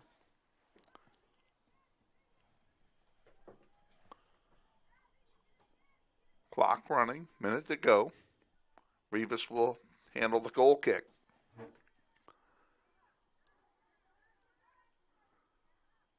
Sawyer Ross intercepts it. She gets it back now. Okay, I've decided that hand signal he used, that's his advantage hand signal. Well, there was a foul over there, and it was advantage, but the advantage signal is this. You know, I know what advantage is, and that is not it. Unless he's got a bad arm. That's the only thing I can think of. Referees have done a good job tonight. I'm not belittling them in any way. They've done a great job in this game. Out of play. Approaching 10 to go now. Yeah, there you go. I think Helena had a hard time finding the out-of-bounds line for a second. That's understandable. There's the horn. It's final. From Heights High, Northwest wins 4-0. And the Grizzlies get a sweep of the Falcons here tonight. 3-1 and 4-zip. We're going to pack it up. We got a lot going on tomorrow. We hope to see you live tomorrow at 2:15 in the afternoon. Or in person at 2:30. Huh? Or in person at 2:30. Or in person at 2:30. By the way, you can get an all-tournament pass for just $10. Gets you into every game tomorrow and every game on Saturday. Well worth the $10 investment. Just dress a little bit warm. It is going to be chilly in the morning tomorrow. Well, it's going to be chilly all day tomorrow. But you know what? That's what soccer is all about, is weather. So dress up, come on out. And if you do come out, bring your phones with you so you can listen to us while you're watching the game. Okay? And if you Who don't knows come what out, may happen? Huh? Who knows what may be said too? That's right. You never know what pearls of wisdom will come from up here. So for Ashley, I'm Kevin Arkin saying thanks for joining us. And Grizzlies win 4-0. We'll see you tomorrow. Have a good evening.